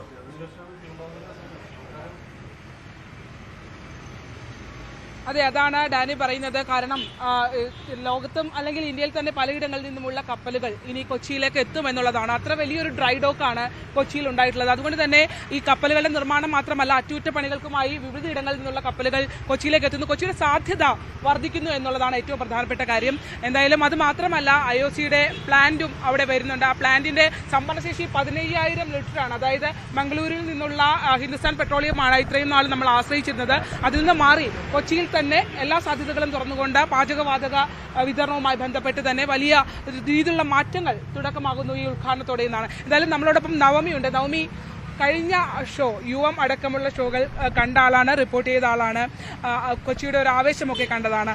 ഇന്നിപ്പോൾ എങ്ങനെയുണ്ട്? ആളുകളൊക്കെ വന്നു തുടങ്ങിയിട്ടുണ്ടോ? വൈകുന്നേരത്തെ ഒരു ഷോയ്ക്ക് വേണ്ടിയുള്ള ഒരു ആവേശം എത്രമാത്രമാണ് കൊച്ചിക്കുള്ളത്? രാവിലെ മുതൽ തന്നെ പോലീസ് എല്ലാവിധത്തിലുള്ള സുരക്ഷയും ഒരുക്കി കഴിഞ്ഞു. ബാരിക്കേഡുകളെല്ലാം വെച്ച് ഈ പ്രവർത്തകർക്ക് നിൽക്കാൻ വേണ്ടിയിട്ടുള്ള സൗകര്യങ്ങളെല്ലാം ഒരുക്കി കഴിഞ്ഞു. 2 മണിയോടുകൂടി ജില്ലയിലേക്കുള്ള, അതായത് ഇങ്ങോട്ടേക്കുള്ള പ്രധാന MG റോഡ് ഭാഗത്തേക്ക് ഉൾപ്പെടെയുള്ള പ്രധാനപ്പെട്ട സ്ഥലങ്ങളെല്ലാം അടയ്ക്കും. അതിനുശേഷം പ്രവർത്തകർക്കൊന്നും ഉള്ളിലേക്ക് വരാനുള്ളൊരു അനുമതിയില്ല. അതുകൊണ്ട് തന്നെ 2 മണിക്ക് മുൻപ് തന്നെ പ്രവർത്തകരെല്ലാം ഇവിടേക്ക് എത്തണമെന്നൊരു നിർദ്ദേശം കഴിഞ്ഞ ദിവസങ്ങളിൽ ഉൾപ്പെടെ തന്നെ ജില്ലാ നേതൃത്വം പ്രവർത്തകർക്ക് നൽകി കഴിഞ്ഞു. 50 ലക്ഷം അര ലക്ഷം പ്രവർത്തകരെയാണ് പാർട്ടിയും പ്രതീക്ഷിക്കുന്നത്. അതോടൊപ്പം മറ്റ് ജില്ലകളിൽ നിന്നും പ്രധാനമന്ത്രിയെ കാണാൻ എത്തുന്നവരും ഉണ്ടാകുമെന്നുള്ളൊരു വിലയിരുത്തൽ തന്നെയാണ് പ്രധാനമായും. ഈ സുരക്ഷയുടെ കാര്യത്തിലേക്ക് വന്നാൽ ഈ എസ്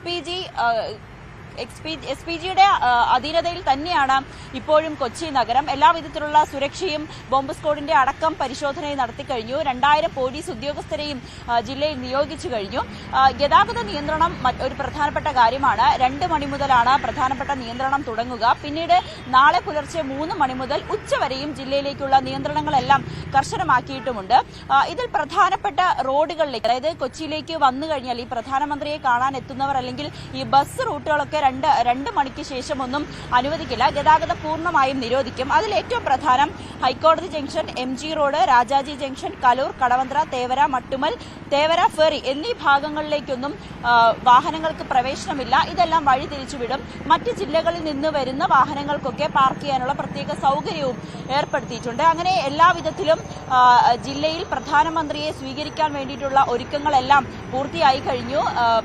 പൊതുജനങ്ങൾക്ക് ബുദ്ധിമുട്ടുണ്ടാകാത്ത രീതിയിലുള്ള ഒരു ക്രമീകരണം തന്നെയാണ് ജില്ലാ നേതൃത്വം തയ്യാറാക്കി കഴിഞ്ഞതും ചെയ്തിരിക്കുന്നത്. ശരണ്യ, ടോം, എൻ്റെ ഒരു ചോദ്യം, കഴിഞ്ഞ പ്രാവശ്യം തൃശ്ശൂർ പ്രധാനമന്ത്രി വന്നപ്പോൾ നമ്മളെല്ലാവരും പ്രതീക്ഷയോടെയാണ് അദ്ദേഹത്തിന്റെ പ്രസംഗം കേട്ടിരുന്നത്. പ്രധാനപ്പെട്ട പദ്ധതികൾ എന്തെങ്കിലും ഉണ്ടാകുമോ, അല്ലെങ്കിൽ ഏതെങ്കിലും വിവാദ വിഷയങ്ങളിലൊക്കെ പ്രധാനമന്ത്രി പ്രതികരിക്കുമോ എന്നുള്ളൊരു രീതിയിൽ നമ്മൾ നോക്കിക്കണ്ടു. പക്ഷേ സ്വർണ്ണക്കടത്ത് മാത്രമാണ് ചില രീതിയിലൊക്കെ മുഖ്യമന്ത്രിയുടെ ഓഫീസുമായി ബന്ധപ്പെട്ട് അങ്ങനെയുള്ള രീതിയിൽ ടച്ച് ചെയ്ത് പറഞ്ഞു പോയത്.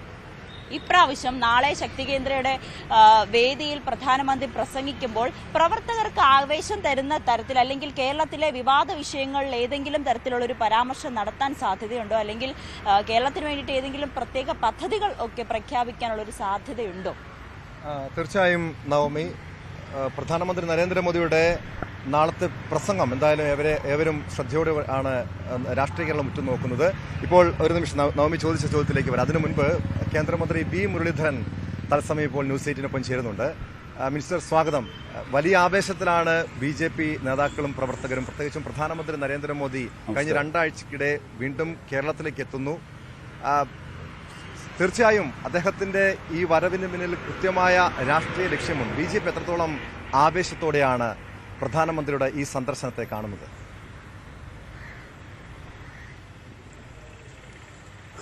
പ്രധാനമന്ത്രി നരേന്ദ്രമോദിജിയുടെ സന്ദർശനം എല്ലാ തവണത്തെയും പോലെ കേരളത്തിനോടുള്ള പരിഗണന വ്യക്തമാക്കുന്ന ഒരു സന്ദർശനമാണ്. പ്രധാനമന്ത്രി നേരത്തെ കേരളത്തിൽ വന്നപ്പോൾ അദ്ദേഹം തിരുവനന്തപുരത്ത് വന്ദേ ഭാരത് ഫ്ലാഗ് ഓഫ് ചെയ്തു. അതോടൊപ്പം അതിനു മുൻപ് അദ്ദേഹം വന്നപ്പോൾ കൊച്ചിയിൽ നമ്മുടെ ദേശീയപാതാ പദ്ധതികളും നമ്മുടെ കേരളത്തിലെ വിവിധ റെയിൽവേ സ്റ്റേഷനുകളുടെ വികസനം ഉൾപ്പെടെയുള്ള പദ്ധതികളുമൊക്കെ, അങ്ങനെ 10,000-കണക്കിന് രൂപയുടെ പദ്ധതികളാണ് അന്ന് പ്രഖ്യാപിക്കുകയും തുടക്കം കുറിക്കുകയും ഒക്കെ ചെയ്തത്. ഈ തവണ പ്രധാനമന്ത്രി വരുമ്പോൾ 4,000-ലധികം കോടി രൂപയുടെ പദ്ധതികളുടെ പ്രഖ്യാപനമല്ല, അതിൻ്റെ പ്രവൃത്തി ഉദ്ഘാടനം അതാണ് തുടങ്ങാൻ പോകുന്നത്. കൊച്ചിൻ ഷിപ്പ്യാർഡിൽ ഏതാണ്ട് 3,000-ലധികം കോടി രൂപ, 3,000-ഓളം കോടി പദ്ധതികൾ. കൊച്ചിയിൽ ഒരു ഡ്രൈ ഡോക്ക് യാർഡ്, അതോടൊപ്പം കൊച്ചിയിൽ ഷിപ്പ് റിപ്പയറിംഗ് ഫെസിലിറ്റി ഷിപ്പ്യാർഡിൻ്റെ ഭാഗമായിട്ട്, അതോടൊപ്പം കൊച്ചിയിലെ തുറമുഖത്ത് ഒരു LNG ടെർമിനൽ. ഇതെല്ലാം കൂടി ഏതാണ്ട് 4,000 കോടിയുടെ പദ്ധതികളാണ് പ്രധാനമന്ത്രി നാളെ തുടക്കം കുറിക്കുന്നത്.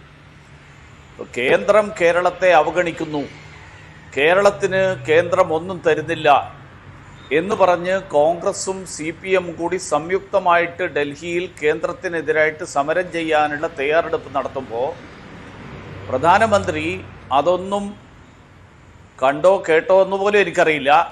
പക്ഷേ അദ്ദേഹത്തിൻ്റെ സാധാരണഗതിയിൽ തന്നെയുള്ള പ്ലാനിൻ്റെ ഭാഗമായി അദ്ദേഹം കൊച്ചിയിലെത്തുന്നു. അദ്ദേഹം 4,000-ലധികം കോടി രൂപയുടെ പദ്ധതികൾ പ്രഖ്യാപിക്കാൻ പോകുന്നു, തുടക്കം കുറിക്കാൻ പോകുന്നു. അതിൻ്റെ ഫലമായിട്ട് കേരളത്തിനുണ്ടാകുന്ന വലിയ ജോലി സാധ്യതകൾ, പ്രത്യേകിച്ച് ഷിപ്പ് റിപ്പയറിംഗ് ഫെസിലിറ്റി കൊച്ചിയിൽ ആരംഭിക്കുന്നതോടുകൂടി ഏതാണ്ട് 1000 കോടി രൂപ ചെലവഴിച്ചുകൊണ്ടാണ് ഷിപ്പ് റിപ്പയറിംഗ് ഫെസിലിറ്റി തുടങ്ങാൻ പോകുന്നത്. അത് തുടങ്ങുന്നതോടുകൂടി ഇന്ത്യയിലെ തന്നെ ഏറ്റവും സുപ്രധാനമായിട്ടുള്ള ഷിപ്പ് റിപ്പയറിംഗ് കേന്ദ്രമായിട്ട് കൊച്ചി മാറും. അത് കേരളത്തിന് മുഴുവൻ തന്നെ പ്രയോജനപ്പെടുന്ന ഒരു കാര്യമാണ്.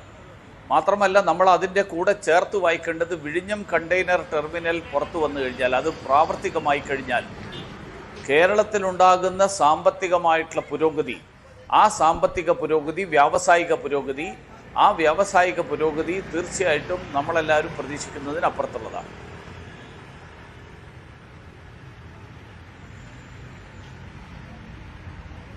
നവകേരള സദസ്സുമായി ബന്ധപ്പെട്ട് ഏറ്റവും അധികം സർക്കാർ ഉന്നയിച്ച ഒരു വാദം എന്ന് പറയുന്നത് കേന്ദ്രവിഹിതം കിട്ടുന്നില്ല എന്നുള്ളതാണ്. ഒരു പടി കൂടി കടന്ന് കൃത്യമായ കണക്കുകളൊക്കെ വെച്ച് തന്നെയാണ് ഈ യാത്രയിൽ ഉടനീളം അത്തരത്തിൽ സർക്കാർ കേന്ദ്രത്തെ ആ രീതിയിൽ കുറ്റപ്പെടുത്തി തന്നെയാണ് മുന്നോട്ട് പോയിട്ടുള്ളത്. അത്തരം കാര്യങ്ങളിലൊക്കെയുള്ള ഒരു മറുപടി ഇന്ന് ഉണ്ടാകുമോ അദ്ദേഹത്തിന്റെ ഭാഗത്ത് നിന്ന്, പ്രധാനമന്ത്രിയുടെ ഭാഗത്ത് നിന്ന്?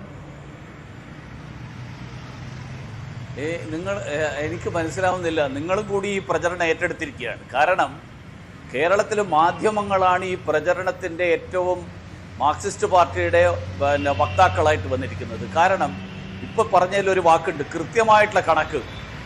ഞാൻ ചോദിച്ചോട്ടെ, ഏത് കൃത്യമായിട്ടുള്ള കണക്കാണ് പറഞ്ഞത്? കാരണം കേന്ദ്ര സർക്കാരിൽ പാർലമെൻറ്റിൽ കേരളത്തിൽ നിന്നുള്ള CPM-ന്റെ അംഗങ്ങൾ പറയുന്ന കണക്കൊന്ന്, മുഖ്യമന്ത്രി പറയുന്ന കണക്കൊന്ന്, എളമരം കരീം പറയുന്ന കണക്കൊന്ന്, ധനകാര്യമന്ത്രിക്ക് കൊടുക്കുന്ന നിവേദനത്തിലെ കണക്കൊന്ന്, 5000 കോടി തൊട്ട് 54,000 കോടി വരെയുള്ള പല കണക്കുകൾ രംഗത്ത് വന്നിട്ടുണ്ട്. ഏത് കൃത്യമായിട്ടുള്ള കണക്കിനെ കുറിച്ചാണ് പറയുന്നത്? എനിക്ക് മനസ്സിലാവുന്നില്ല. ദയവ് ചെയ്ത് ഇത്തരത്തിലുള്ള പ്രചരണത്തിൽ നിന്ന് മാധ്യമങ്ങളെങ്കിലും മാറി നിൽക്കണം എന്നാണ് എനിക്ക് പറയാനുള്ളത്. പ്രധാനമന്ത്രി വിശദീകരിക്കുന്നത് പോയിട്ട് ഞാൻ നടത്തിയ വിശദീകരണത്തിൽ മറുപടി പറയാൻ പറ്റാത്ത ആൾക്കാർക്കാണോ ഇനി പ്രധാനമന്ത്രി മറുപടി പറയേണ്ടത്?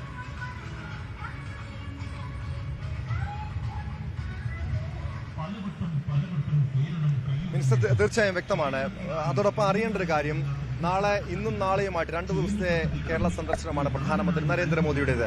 അതിൽ നാളെ സുരേഷ് ഗോപിയുടെ മകളുടെ വിവാഹ ചടങ്ങിൽ പങ്കെടുക്കുന്നു, ഗുരുവായൂരിൽ അദ്ദേഹം എത്തുന്നു, തൃപ്രയാർ ക്ഷേത്രത്തിലെത്തുന്നു. സ്വാഭാവികമായും ഈ ക്ഷേത്രങ്ങൾ കേന്ദ്രീകരിച്ച് വലിയ രീതിയിലുള്ള ഒരു വികസനം കേരളം പ്രതീക്ഷിക്കുന്നുണ്ട്. ഈ ഗുരുവായൂരത്തെ നാളത്തെ സുരേഷ് ഗോപിയുടെ വിവാഹ ചടങ്ങിനപ്പുറം ഗുരുവായൂരത്തെയും അതോടൊപ്പം തൃപ്രയാറിലെയും ചടങ്ങുകൾ എങ്ങനെയായിരിക്കും? ഒരു വ്യക്തതയ്ക്ക് വേണ്ടി ചോദിക്കുന്നതാണ്. അല്ല, ഒരു കാര്യം വളരെ കൃത്യമായിട്ട് നമ്മൾ മനസ്സിലാക്കേണ്ടത്, പ്രധാനമന്ത്രി പ്രധാനമായിട്ട് വരുന്നത് കേരളത്തിലുള്ള വികസന പദ്ധതികൾ പ്രഖ്യാപിക്കാനാണ്, അതിന് തുടക്കം കുറിക്കാനാണ്.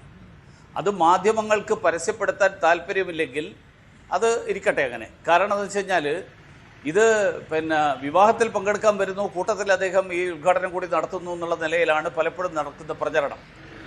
അദ്ദേഹത്തെ നേരത്തെ തന്നെ ക്ഷണിച്ച് ഈ പദ്ധതിയുടെ പ്രഖ്യാപനം 4000-ലധികം കോടിയുടെ പദ്ധതികളുടെ തുടക്കം കുറിക്കൽ, ആ തുടക്കം കുറിക്കൽ കേരളത്തിനുണ്ടാകുന്ന പ്രയോജനവും കേരളത്തിനുണ്ടാകുന്ന വികസനവും അത് ചെറുതാക്കി കാണിക്കാൻ മാധ്യമങ്ങൾ ശ്രമിക്കരുത്. രണ്ടാമത്, തൃപ്രയാർ ശ്രീരാമസ്വാമി ക്ഷേത്രത്തിൽ ദർശനം നടത്തുന്നതിന് വളരെ പ്രാധാന്യമുണ്ട്. കാരണം പ്രധാനമന്ത്രി അയോധ്യയിൽ 22-ാം തീയതി നടക്കുന്ന പ്രതിഷ്ഠാ ചടങ്ങിൽ അതിഥിയായിട്ട് പങ്കെടുക്കുകയാണ്. മാധ്യമങ്ങൾ പ്രചരിപ്പിക്കുന്നത് പോലെ, പ്രതിപക്ഷം പ്രചരിപ്പിക്കുന്നത് പോലെ അദ്ദേഹമല്ല അവിടെ പ്രതിഷ്ഠ നടത്തുന്നത്. അദ്ദേഹം അതിൽ അതിഥിയാണ്. അദ്ദേഹത്തിൻ്റെ സാന്നിധ്യത്തിലാണ് ഈ ചടങ്ങ് നടത്തുക എന്ന് ഇന്നലെ അത് വളരെ വ്യക്തമായിട്ട് പറഞ്ഞു കഴിഞ്ഞു.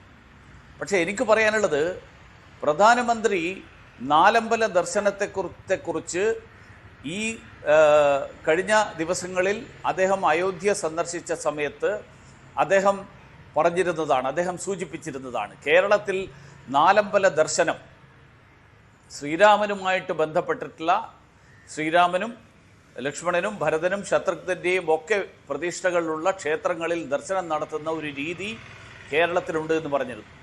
അങ്ങനെ ഒരു ക്ഷേത്രത്തിൽ അദ്ദേഹം കേരളത്തിലെത്തുമ്പോൾ നേരിട്ട് ദർശനം നടത്താൻ എത്തുന്നു എന്നുള്ളത് അയോധ്യ കേരളത്തിൽ ഉൾപ്പെടെയുള്ള ജനങ്ങളെ എത്രമാത്രം സ്വാധീനിക്കും എന്ന് പ്രധാനമന്ത്രി അടക്കം തിരിച്ചറിഞ്ഞതിൻ്റെ അടിസ്ഥാനത്തിലാണെന്നുള്ളതാണ് എൻ്റെ വിലയിരുത്തൽ. മിനിസ്റ്റർ, നേരത്തെ ഈ തൃപ്രയാർ സന്ദർശനം അദ്ദേഹത്തിന്റെ ആ പദ്ധതിയിൽ ഈ ഒരു കേരള സന്ദർശനത്തിന്റെ ഭാഗമായിട്ടില്ലായിരുന്നു എന്നാണ് മനസ്സിലാക്കാൻ കഴിഞ്ഞത്.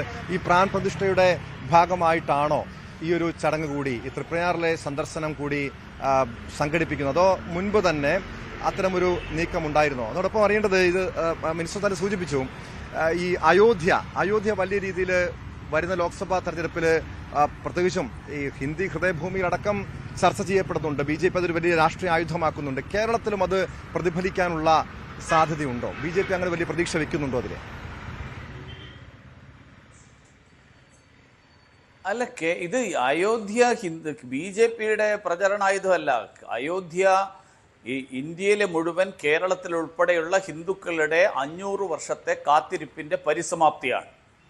അതിലുള്ള ആഘോഷം, ആ ആഘോഷത്തിൽ കേരളത്തിലെ മുഴുവൻ ഹിന്ദു വിശ്വാസികൾ, സനാതനധർമ്മ വിശ്വാസികൾ, ഇതര മതസ്ഥരുൾപ്പെടെ, കാരണം ബാക്കിയുള്ള മതത്തിൽപ്പെടുന്ന ആളുകൾക്ക്, മതവിശ്വാസികൾക്ക് ഇത് മനസ്സിലാക്കും. കാരണം ഇസ്ലാം മതവിശ്വാസികൾക്ക് മെക്ക എത്രമാത്രം പവിത്രമാണോ, ക്രൈസ്തവ വിശ്വാസികൾക്ക് ബത്ലഹേം എത്രമാത്രം പവിത്രമാണോ, അതേപോലെയുള്ള പുണ്യസങ്കേതമാണ് ഹിന്ദുക്കളെ സംബന്ധിച്ചിടത്തോളം അയോധ്യ. മതവിശ്വാസികളല്ലാത്ത നാസ്തികന്മാരായിട്ടുള്ള, മതവിശ്വാസത്തെ എതിർക്കുന്ന ആളുകളാണ് ഇതിനെതിരായിട്ട് പ്രചരണം നടത്തുന്നത്. അല്ലാതെ ക്രൈസ്തവ ഇസ്ലാം മതവിശ്വാസികൾ, യഥാർത്ഥ വിശ്വാസികൾ അയോധ്യക്കെതിരായിട്ട് എന്തെങ്കിലും പ്രചരണം നടത്തുമെന്ന് എനിക്ക് അഭിപ്രായമില്ല. അവരെല്ലാവരും വളരെ സന്തോഷത്തിലാണ്. കാരണം അവരുടെയും പൂർവികന്മാരിൽ പെടുന്നതാണ് ശ്രീരാമൻ. ഇസ്ലാമും ക്രൈസ്തവ മതവും ഒക്കെ കേരളത്തിലും ഇന്ത്യയിലും എത്തുന്നതിന് മുൻപുണ്ടായിരുന്ന ധർമ്മം, ആ ധർമ്മത്തിന്റെ പ്രതീകമാണ് ശ്രീരാമൻ.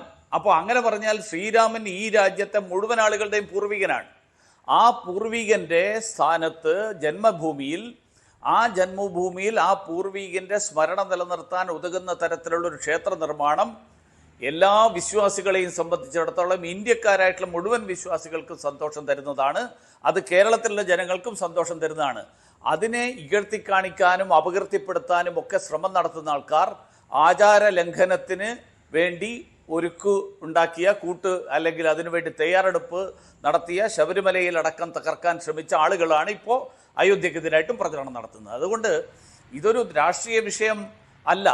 അതേസമയത്ത് ജനങ്ങൾ കാണുന്നിരിക്കട്ടെ, നരേന്ദ്രമോദി പ്രഖ്യാപിക്കുന്നതെല്ലാം നടപ്പിലാക്കുന്ന പ്രധാനമന്ത്രിയാണ്, പറയുന്നതെല്ലാം ചെയ്യുന്ന പ്രധാനമന്ത്രിയാണ്.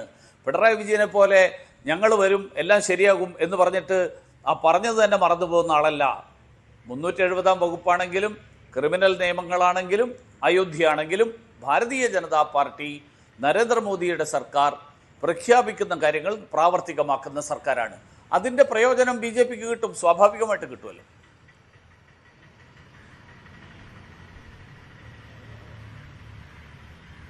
വളരെയധികം നന്ദി ശ്രീ വി മുരളീധരൻ. താങ്കൾ വലിയ തിരക്കിലാണെന്നറിയാം. പ്രത്യേകിച്ചും പ്രധാനമന്ത്രി നരേന്ദ്രമോദിയുടെ സന്ദർശനവുമായി ബന്ധപ്പെട്ടതിന്റെ ഒരുക്കത്തിലാണെന്നറിയാം. ഈ സമയം ഞങ്ങൾക്കൊപ്പം താങ്കളുടെ വിലപ്പെട്ട അഭിപ്രായങ്ങൾ പങ്കുവച്ചതിന് വളരെയധികം നന്ദി. ശരണ്യ, മിനിസ്റ്റർ വി മുരളീധരൻ സൂചിപ്പിച്ചത്, എന്തായാലും ഈ നാളത്തെ ഗുരുവായൂർ തൃപ്രയാർ സന്ദർശനങ്ങൾക്കും ഒരു രാഷ്ട്രീയ ലക്ഷ്യമുണ്ട്. കാരണം അയോധ്യയുടെ പ്രാൺപ്രതിഷ്ഠ ചടങ്ങിന് ഇനി ഒരാഴ്ച മാത്രമേ ശേഷിക്കുന്നുള്ളൂ, ഒരാഴ്ച പോലുമില്ല. സ്വാഭാവികമായി അയോധ്യ കേരളത്തിലും പ്രതിഫലിക്കും. അത് BJP വലിയ പ്രതീക്ഷ വയ്ക്കുന്നുണ്ട്. സ്വാഭാവികമായി അതെങ്ങനെയായിരിക്കും, അതിൻ്റെ BJP കേരളത്തിൽ അതിനെ എങ്ങനെയായിരിക്കും കണക്ട് ചെയ്യാൻ പോകുന്നത്? രാഷ്ട്രീയ നേട്ടം ഉണ്ടാക്കുമ്പോൾ സ്വാഭാവികമായി ശ്രദ്ധേയമായിട്ടുള്ള കാര്യമാണ്. തീർച്ചയായിട്ടും പ്രധാനമന്ത്രിയുടെ ആദ്യഘട്ട പരിപാടികളിൽ തൃപ്രയാർ സന്ദർശനം ഇല്ലായിരുന്നു എന്ന് തന്നെയാണ് നമുക്ക് മനസ്സിലാക്കാൻ കഴിയുന്നത്. പിന്നീടാണ് അദ്ദേഹം അത്തരത്തിൽ രാമക്ഷേത്രമാണ്, തൃപ്രയാർ രാമക്ഷേത്രമാണ്, അത്തരത്തിൽ രാമക്ഷേത്രം സന്ദർശിക്കുമെന്നുള്ള ഒരു തീരുമാനം വരികയും ഒക്കെ ചെയ്യുന്നത്. അതിനു മുമ്പ് തന്നെ അദ്ദേഹം നാലമ്പല ദർശനത്തെക്കുറിച്ച് പ്രധാനമന്ത്രി തന്നെ നേരിട്ട് പറയുകയും ചെയ്തിരുന്നു. കേരളത്തിലെ നാലമ്പല ദർശനത്തിന്റെ പ്രാധാന്യത്തെക്കുറിച്ചൊക്കെ, അതായത് അയോധ്യ വിഷയം പോലെ തന്നെ അത്ര വൈകാരികമായി, നമുക്കറിയാം ശബരിമലയൊക്കെ ഏത് രീതിയിൽ കൊണ്ടുപോയി, BJPക്ക് ഏത് രീതിയിൽ കൊണ്ടുപോകാൻ കഴിഞ്ഞു എന്നുള്ളതറിയാം. അത്തരത്തിൽ ഒരു വൈകാരികമായ ഒരു ബന്ധം ഒരു മതവിശ്വാസികളായ ആളുകൾക്കുണ്ട്. അത്തരത്തിലൊരു സ്വാധീനം അവരിലേക്കും കൂടി ചെലുത്തുന്നതിന്റെ ഒരു ഭാഗമായിട്ടുള്ളൊരു നീക്കം തന്നെയാവും. അതുകൊണ്ടാവും ഒരുപക്ഷെ ഇതിനു മുമ്പ് തന്നെ അദ്ദേഹം പ്രസംഗിക്കുകയുണ്ടായി കേരളത്തിലെ ഈ നാലമ്പല ദർശനത്തിന്റെ പ്രാധാന്യത്തെ കുറിച്ചൊക്കെ. ഇപ്പോൾ തൃപ്രയാറിലെ ആ നാലമ്പല ദർശനത്തിന്റെ ഭാഗമായുള്ള ക്ഷേത്രം കൂടിയാണ് തൃപ്രയാർ. അത്തരത്തിൽ രാമക്ഷേത്രം സന്ദർശിക്കുക ചെയ്യുന്നതോടുകൂടി ആ ഒരു സ്ട്രാറ്റജി തന്നെയാണ് അയോധ്യയിൽ ഉപയോഗിക്കുന്ന ആ ഒരു രീതിയിൽ തന്നെ അത് അത്രമാത്രം വൈകാരികമായി, പക്ഷെ കേരളത്തിലെ എത്രമാത്രം വിജയിക്കുമെന്നുള്ളത് വളരെ സംശയകരമാണ്. നമുക്കറിയാം ശബരിമല വലിയ രീതിയിൽ കത്തു നിൽക്കുന്ന സമയത്താണ് ലോക്സഭാ തെരഞ്ഞെടുപ്പ്. പക്ഷെ അത് BJP ഗുണം ചെയ്തില്ല, കോൺഗ്രസിനാണ് ഗുണം ചെയ്തത്. അത് BJP സമീപകാലത്ത് ഈ ക്ഷേത്രങ്ങൾ കേന്ദ്രീകരിച്ചുള്ള വികസനം, ക്ഷേത്രങ്ങൾ കേന്ദ്രീകരിച്ചുള്ള രാഷ്ട്രീയം അത് വലിയ രീതിയിൽ പരീക്ഷിക്കുന്നുണ്ട്. സ്വാഭാവികമായും ഈ ലോക്സഭാ തെരഞ്ഞെടുപ്പിൽ അത് പ്രതിഫലിക്കുമോ, പ്രത്യേകിച്ചും ദക്ഷിണേന്ത്യൻ സംസ്ഥാനങ്ങളിൽ അത് എങ്ങനെയായിരിക്കും ചലനമുണ്ടാക്കാൻ നോക്കുക, അത്തരം കാര്യങ്ങളും അതോടൊപ്പം ഇന്നത്തെയും നാളത്തെയും പ്രധാനമന്ത്രി നരേന്ദ്രമോദിയുടെ കേരള സന്ദർശനവുമായി ബന്ധപ്പെട്ട ഒരുക്കങ്ങളും എങ്ങനെയാണ്, ഇതിലേക്ക് വിശദമായി എത്താം ഇടവേളയ്ക്ക് ശേഷം.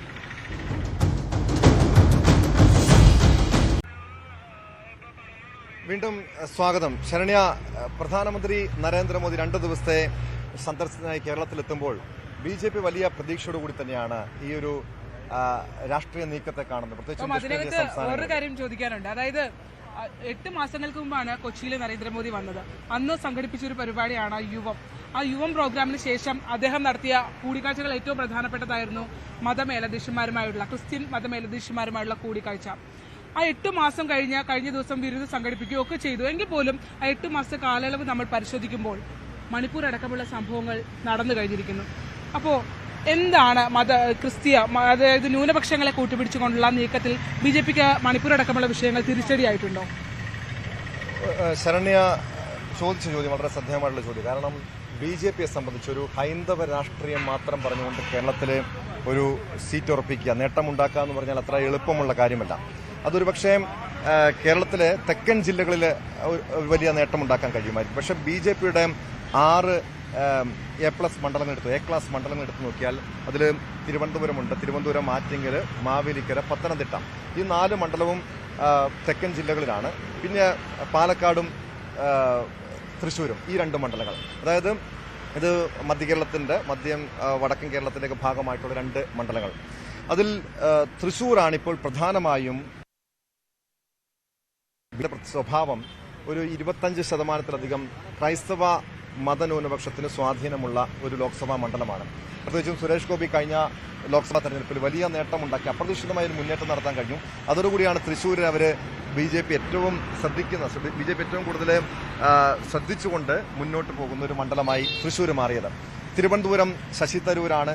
നമുക്കറിയാം, ശശി തരൂരിനെ പുകഴ്ത്തിക്കൊണ്ട് ഒ രാജഗോപാലിന്റെ പ്രസംഗമൊക്കെ കണ്ടതാണ്. അവിടെ ഒരു BJP ഒട്ടും സാധ്യത കൽപ്പിക്കുന്നില്ല എന്നൊരു BJPയുടെ നേതാവിന്റെ ഭാഗത്തു തന്നെ, പ്രധാനപ്പെട്ട ഒരു മുതിർന്ന നേതാവിന്റെ ഭാഗത്തു തന്നെ അത്തരമൊരു പരാമർശം ഉണ്ടാകുന്നു.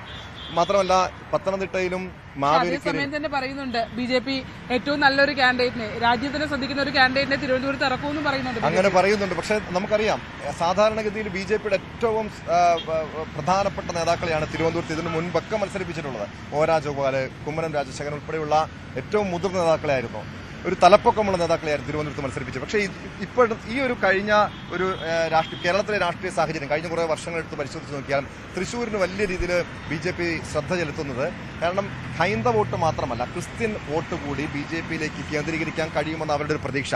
അതിൽ സുരേഷ് ഗോപി എന്നൊരു ഐക്കണ വെച്ചുകൊണ്ട് BJP കേരളത്തിൽ വരുന്ന തെരഞ്ഞെടുപ്പിൽ ലോക്സഭാ തെരഞ്ഞെടുപ്പിനെ നേരിടാൻ ഒരുങ്ങുമ്പോൾ അതിൽ ക്രിസ്ത്യൻ രാഷ്ട്രീയം ഏറെ ശ്രദ്ധേയമാണ്. കാരണം പ്രത്യേകിച്ചും കേരളത്തിലെ ക്രൈസ്തവ വിഭാഗങ്ങൾ ഇടത് പക്ഷത്തോടും UDFനോടും വലിയൊരു അകൽച്ച പാലിക്കുന്നു. സാധാരണ പരമ്പരാഗതമായി ക്രൈസ്തവ വോട്ടുകൾ UDFന് അനുകൂലമായി ചെയ്യുന്ന സാഹചര്യമായിരുന്നുവെങ്കിൽ മുസ്ലിം ലീഗുമായിട്ടുള്ള ഒരു അഭിപ്രായ ഭിന്നത, കേരള കോൺഗ്രസ് UDF വിട്ട സാഹചര്യം, ഈ ഒരു രാഷ്ട്രീയ സാഹചര്യങ്ങളെല്ലാം പരിശോധിച്ച് നോക്കുമ്പോൾ അവിടെ ഇപ്പോഴും കൃത്യമായ ഒരു രാഷ്ട്രീയ നീക്കം കൃത്യമായും ക്രൈസ്തവ മതന്യൂനപക്ഷങ്ങൾ വ്യക്തമാക്കിയിട്ടില്ല. പക്ഷെ അവിടെ BJPക്ക് ഒരു വിന്നിംഗ് പോസിബിലിറ്റി ഉണ്ടെങ്കിൽ തങ്ങൾ BJPക്ക് വോട്ട് ചെയ്യുമെന്ന് രഹസ്യമായി പോലും പല ബിഷപ്പ്മാരും അത്തരമൊരു ആശയം പങ്കുവെക്കുന്നുണ്ട്. പക്ഷേ നേരത്തെ ശരണ്യ സൂചിപ്പിച്ചതുപോലെ 8 മാസം മുൻപ് പ്രധാനമന്ത്രി നരേന്ദ്രമോദി കൊച്ചിയിലെത്തിയപ്പോൾ അന്ന് മതമേലധ്യക്ഷന്മാരുമായി, കേരളത്തിലെ എല്ലാ പ്രധാനപ്പെട്ട ക്രൈസ്തവ മതമേലധ്യക്ഷന്മാരുമായി കൂടിക്കാഴ്ച നടത്തിയിരുന്നു. അതിന് പിന്നാലെയാണ് മണിപ്പൂർ കത്തിപ്പടരുന്നത്. അതോടുകൂടി ക്രൈസ്തവ വിഭാഗവുമായി വലിയ അകൽച്ചയിലേക്ക് പോകുന്നു. പിന്നീട് കഴിഞ്ഞ ക്രിസ്മസ് നാളിൽ പ്രധാനമന്ത്രി നരേന്ദ്രമോദി നടത്തിയ ഒരു ക്രിസ്മസ് വിരുന്നുണ്ട്.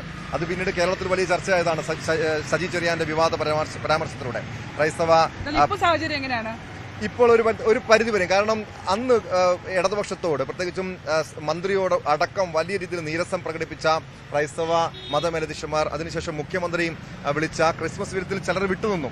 അതൊരു സൂചനയാണ്. പ്രത്യേകിച്ചും സീറോ മലബാർ സഭയിലെ, കേരളത്തിലെ ഏറ്റവും കൂടുതൽ സ്വാധീനമുള്ള ക്രൈസ്തവ വിഭാഗത്തിൽപ്പെട്ട സീറോ മലബാർ സഭയിലെ ചില ബിഷപ്പുമാർ വിട്ടുനിന്നത് ഒരു സൂചനയാണ്. കാരണം ഇടതുപക്ഷത്തോട് ഒരു വിയോജിപ്പുണ്ട്, സംസ്ഥാന സർക്കാരിനോട് വിയോജിപ്പുണ്ട് എന്ന സന്ദേശം തന്നെയാണ് അവർ നൽകുന്നത്.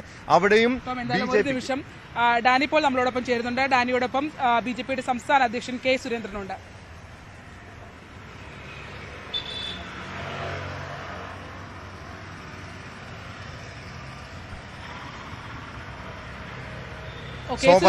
ശോഭാ സുരേന്ദ്രനാണ് ഡാനി പോളിനൊപ്പം ചേരുന്നത്. നമുക്കൊപ്പം ഇപ്പോൾ ശോഭാ സുരേന്ദ്രൻ കൂടി ചേരുന്നു. ഇപ്പോൾ പ്രധാനമന്ത്രിയുടെ സന്ദർശനം രണ്ടാം വട്ടം അടുപ്പിച്ച കേരളത്തിലേക്ക് ഉണ്ടാകുന്ന പ്രവർത്തകർ വലിയൊരു ആവേശം നിറയ്ക്കുന്ന രീതിയിൽ എങ്ങനെയാണ് ഇങ്ങനെ കാണുന്നത് ഈ ഒരു അവസരത്തെ? ലോകം ആരാധിക്കുന്ന ഇന്ത്യയുടെ, നമ്മളെല്ലാം സ്നേഹിക്കുന്ന ഇന്ത്യയുടെ പ്രധാനമന്ത്രി ഒരു മാസത്തിനകത്ത് 2 തവണ കേരളത്തിലേക്ക് വരുന്നു എന്നുള്ളത് വളരെ വികാരപരമായി തന്നെയാണ് കേരളത്തിലെ പ്രവർത്തകർ നോക്കിക്കാണുന്നത്. പാർട്ടിയുടെ നാരായവേരുകളായിട്ടുള്ള ബൂത്ത് തലത്തിലുള്ള പ്രവർത്തകന്മാരെ അദ്ദേഹം അഭിസംബോധന ചെയ്യുകയാണ് നാളെ. അപ്പോൾ അവരിലേക്ക് അദ്ദേഹത്തിൻ്റെ ഒരു പ്രത്യേകത എന്ന് പറയുന്നത് അദ്ദേഹത്തിൻ്റെ അറിവ്, അദ്ദേഹത്തിൻ്റെ എക്സ്പീരിയൻസ്, അദ്ദേഹത്തിൻ്റെ എങ്ങനെയാണ് അദ്ദേഹം കടന്നു വന്ന വഴികൾ എന്നുള്ളത്, പാർട്ടിയിൽ എങ്ങനെ പ്രവർത്തിച്ചു എന്നുള്ളത്, ഒരു പാർട്ടിക്കാരൻ, രാഷ്ട്രീയക്കാരൻ ഒരു ജനാധിപത്യത്തിലൂടെ ജയിച്ച് MLA-യും MP-യും മന്ത്രിയും പ്രധാനമന്ത്രിയുമായാൽ എങ്ങനെ ആയിരിക്കണം എന്നുള്ളത് ലോകത്തിന് കാഴ്ചവെച്ചിട്ടുള്ള ഒരാളാണ് ശ്രീമാൻ നരേന്ദ്രമോദി. അങ്ങനെ ഒരാൾ ഇത്തരത്തിൽ കേരളത്തിലേക്ക്, നമ്മുടെ കൊച്ചു സംസ്ഥാനത്തിലേക്ക് ഒരു 2 തവണ, രണ്ടാമത് തവണയും വരുന്നു എന്നുള്ളത് തീർച്ചയായിട്ടും അത് ഞങ്ങളുടെ ഒരു ഭാഗ്യമാണ്. അതോടൊപ്പം കേരളത്തിലെ മുഴുവൻ ജനങ്ങളുടെയും ഒരു ഭാഗ്യമാണ്. കേരളത്തിന്റെ ഭരണകൂടം ഇനിയെങ്കിലും ഇത്രയും കേരളത്തെ അടുത്തറിയാൻ സാധിച്ചിട്ടുള്ള ഇന്ത്യയുടെ പ്രധാനമന്ത്രിയുടെ കൈകളിൽ നിന്ന് ഏറെ കാര്യങ്ങൾ കൃത്യതയോടുകൂടി അവതരിപ്പിച്ചുകൊണ്ട്, കണക്കില്ലെങ്കിൽ നടക്കില്ല, കൃത്യതയോടുകൂടി അവതരിപ്പിച്ചുകൊണ്ട് ഞങ്ങളുടെ കുട്ടികൾ ഇത്രയും കഴിവുള്ളവരാണ്, ഞങ്ങളുടെ ചെറുപ്പക്കാർ, ഞങ്ങളുടെ ചെറുപ്പക്കാരികൾ, ഞങ്ങളുടെ സ്കിൽ ഡെവലപ്മെന്റ് കൂടുതൽ വർദ്ധിപ്പിച്ചുകൊണ്ട് ഞങ്ങളുടെ ചെറുപ്പക്കാർക്ക് കഴിവ് വർദ്ധിപ്പിക്കാൻ ആവശ്യമായിട്ടുള്ള ഇങ്ങനെയുള്ള കോടിക്കണക്കിന് രൂപയുടെ പദ്ധതികൾ നേടിയെടുക്കാൻ ആവശ്യമായിട്ടുള്ള കൃത്യത പുലർത്തിക്കൊണ്ട് ഈ കേരളത്തിന്റെ ഗവൺമെന്റ് കൂടി ഇന്ത്യൻ പ്രധാനമന്ത്രിയോടൊപ്പം ചേർന്ന് നിന്നാൽ കേരളത്തിന് ഇത് ഭാരതീയ ജനതാ പാർട്ടിയുടെ ഞങ്ങളുടെ സന്തോഷമാണ് ഞാൻ ആദ്യം പറഞ്ഞത്. എന്നാൽ രാഷ്ട്രീയത്തിന് അതീതമായിട്ടുള്ള ഒരു വലിയ വികസനം കേരളത്തിലേക്ക് ഉണ്ടാക്കിയെടുക്കാൻ സാധിക്കും എന്നുള്ളതാണ്. വലിയ പദ്ധതികൾ പ്രഖ്യാപിക്കപ്പെടുമ്പോഴും ഇതൊരു രാഷ്ട്രീയ സന്ദർശനം എന്ന രീതിയിൽ ആ രീതിയിലേക്ക് പറയുന്ന വിമർശനങ്ങളോട് എങ്ങനെയാണ്? അല്ല, അതിലെന്ത് വിമർശിക്കാൻ എന്താണുള്ളത്? അതായത് ഇന്ത്യയുടെ പ്രധാനമന്ത്രി വരുന്നു, നാലമ്പലങ്ങളുടെ നാടായിട്ടുള്ള കേരളത്തിലേക്ക്, ശ്രീരാമക്ഷേത്രം നിലനിൽക്കുന്ന തൃപ്രയാറിലേക്ക് അദ്ദേഹം ഏറ്റവും വലിയ ഒരു അയോധ്യയിലെ രാമന്റെ പ്രാണപ്രതിഷ്ഠാ ചടങ്ങിന് വേദിയാകുന്ന സമയത്ത് അതിന് മുന്നോടിയായിട്ട് കേരളത്തിലെ ജനങ്ങൾ മുഴുവൻ എല്ലാ വർഷത്തിലും ഒരു തവണയെങ്കിലും എത്തുന്ന ആ തൃപ്രയാർ രാമന്റെ അരികിലേക്ക് ഇന്ത്യയുടെ പ്രധാനമന്ത്രി ചെന്ന് ഒന്ന് തൊഴുന്നു. അദ്ദേഹം ഗുരുവായൂരിൽ വരുന്നത് അദ്ദേഹത്തിന്റെ പ്രസ്ഥാനത്തിനകത്ത് പ്രവർത്തിക്കുന്ന ഒരാളുടെ ഒരു വീടിനകത്തുള്ള ഒരു ചടങ്ങിൽ ഇന്ത്യയുടെ പ്രധാനമന്ത്രി പങ്കെടുക്കുന്നുവെന്ന് പറഞ്ഞാൽ അത് കേരളത്തിലെ മുഴുവൻ ആളുകളുടെയും സ്വകാര്യമായിട്ട് പറയുന്നത്. BJP വലിയ പ്രതീക്ഷ പ്രധാനമന്ത്രിയുടെ സന്ദർശനത്തിൽ രാഷ്ട്രീയത്തിന് അതീതമായി വലിയ തോതിൽ വലിയ പ്രഖ്യാപനങ്ങൾക്ക് ഇടവരുത്തുന്നതാകും പ്രധാനമന്ത്രിയുടെ സന്ദർശനമെന്നാണ് ഇപ്പോൾ ശോഭാ സുരേന്ദ്രൻ പറയുന്നത്. എന്തായാലും അത്തരം പ്രതീക്ഷകൾ വെക്കാമല്ലേ ടോമേ നമുക്ക്? തീർച്ചയായും. കാരണം BJP ലോക്സഭയിൽ കേരളത്തിൽ നിന്നൊരു പ്രതിനിധിയെ വലിയ രീതി വർഷങ്ങളായി സ്വപ്നം കാണുന്നുണ്ട്, അതിനുവേണ്ടി പരമാവധി ശ്രമിക്കുന്നുണ്ട്. പക്ഷേ ഇത്തവണ കാടടച്ചുള്ള പ്രചരണമാണ്. കേരളത്തിൽ തന്നെ ഈ BJPയുടെ ലോക്സഭാ തെരഞ്ഞെടുപ്പ് പ്രചാരണ പരിപാടിക്ക് തുടക്കമിടുന്നു. അതൊരു പരിധിവരെ ഒരുപക്ഷെ BJPയുടെ ഈ ശക്തി കേന്ദ്ര പ്രതിനിധികളുടെ സമ്മേളനമായിരിക്കും അതിന് ഈ പ്രചാരണ പരിപാടികളുടെ തുടക്കം എന്ന് തന്നെ വ്യാഖ്യാനിക്കപ്പെടുന്നു. അങ്ങനെയാണല്ലേ നവമി? അതായത് എനിക്ക് തോന്നുന്നു നമ്മുടെ ഒരു അറിവ് വെച്ചിട്ട് ഇന്ത്യയിൽ തന്നെ ആദ്യമായിട്ടായിരിക്കും ഇങ്ങനെ ശക്തി കേന്ദ്രം, അതായത് ഒരു ചെറിയ ബൂത്ത് ലെവലിലേക്ക് വന്ന് പ്രധാനമന്ത്രി BJP പ്രവർത്തകരെ കാണുന്നത് അല്ലേ? അതെ, തീർച്ചയായും അത് തന്നെയാണ് ശരണ്യ BJP ഉദ്ദേശിക്കുന്നതും. കേരളത്തിൽ ഇത്തവണ ഒരു വേരുറപ്പിക്കുക എന്ന ലക്ഷ്യത്തോടു കൂടി തന്നെയാണ് പ്രധാനമന്ത്രിയുടെ ഈ 2 ആഴ്ചയ്ക്ക് ശേഷമുള്ള അടിക്കടിയുള്ള ഈ ഒരു വരവ്. അത് തന്നെയാണ് നമ്മളും പ്രതീക്ഷിക്കുന്നത്. എന്തായാലും ന്യൂസ് 18 പ്രേക്ഷകരിലേക്ക് പ്രധാനമന്ത്രിയുടെ റോഡ് ഷോ അടക്കം നമ്മൾ സംപ്രേഷണം ചെയ്യുന്നതായിരിക്കും. ന്യൂസ് 18 പ്രേക്ഷകർ എല്ലാവരും ന്യൂസ് 18 കാണുക. 2 ദിവസം പ്രധാനമന്ത്രിയുടെ പരിപാടികളെല്ലാം പ്രേക്ഷകരിലേക്ക് കൃത്യമായി ന്യൂസ് 18 സംഘം. അതെ, അതാണ്. എന്തായാലും പ്രധാനമന്ത്രി കൊച്ചിയിലേക്ക് എത്താൻ ഇനി മണിക്കൂറുകൾ മാത്രമാണ് അവശേഷിക്കുന്നത്. വലിയ ആവേശത്തിലാണ് കൊച്ചി.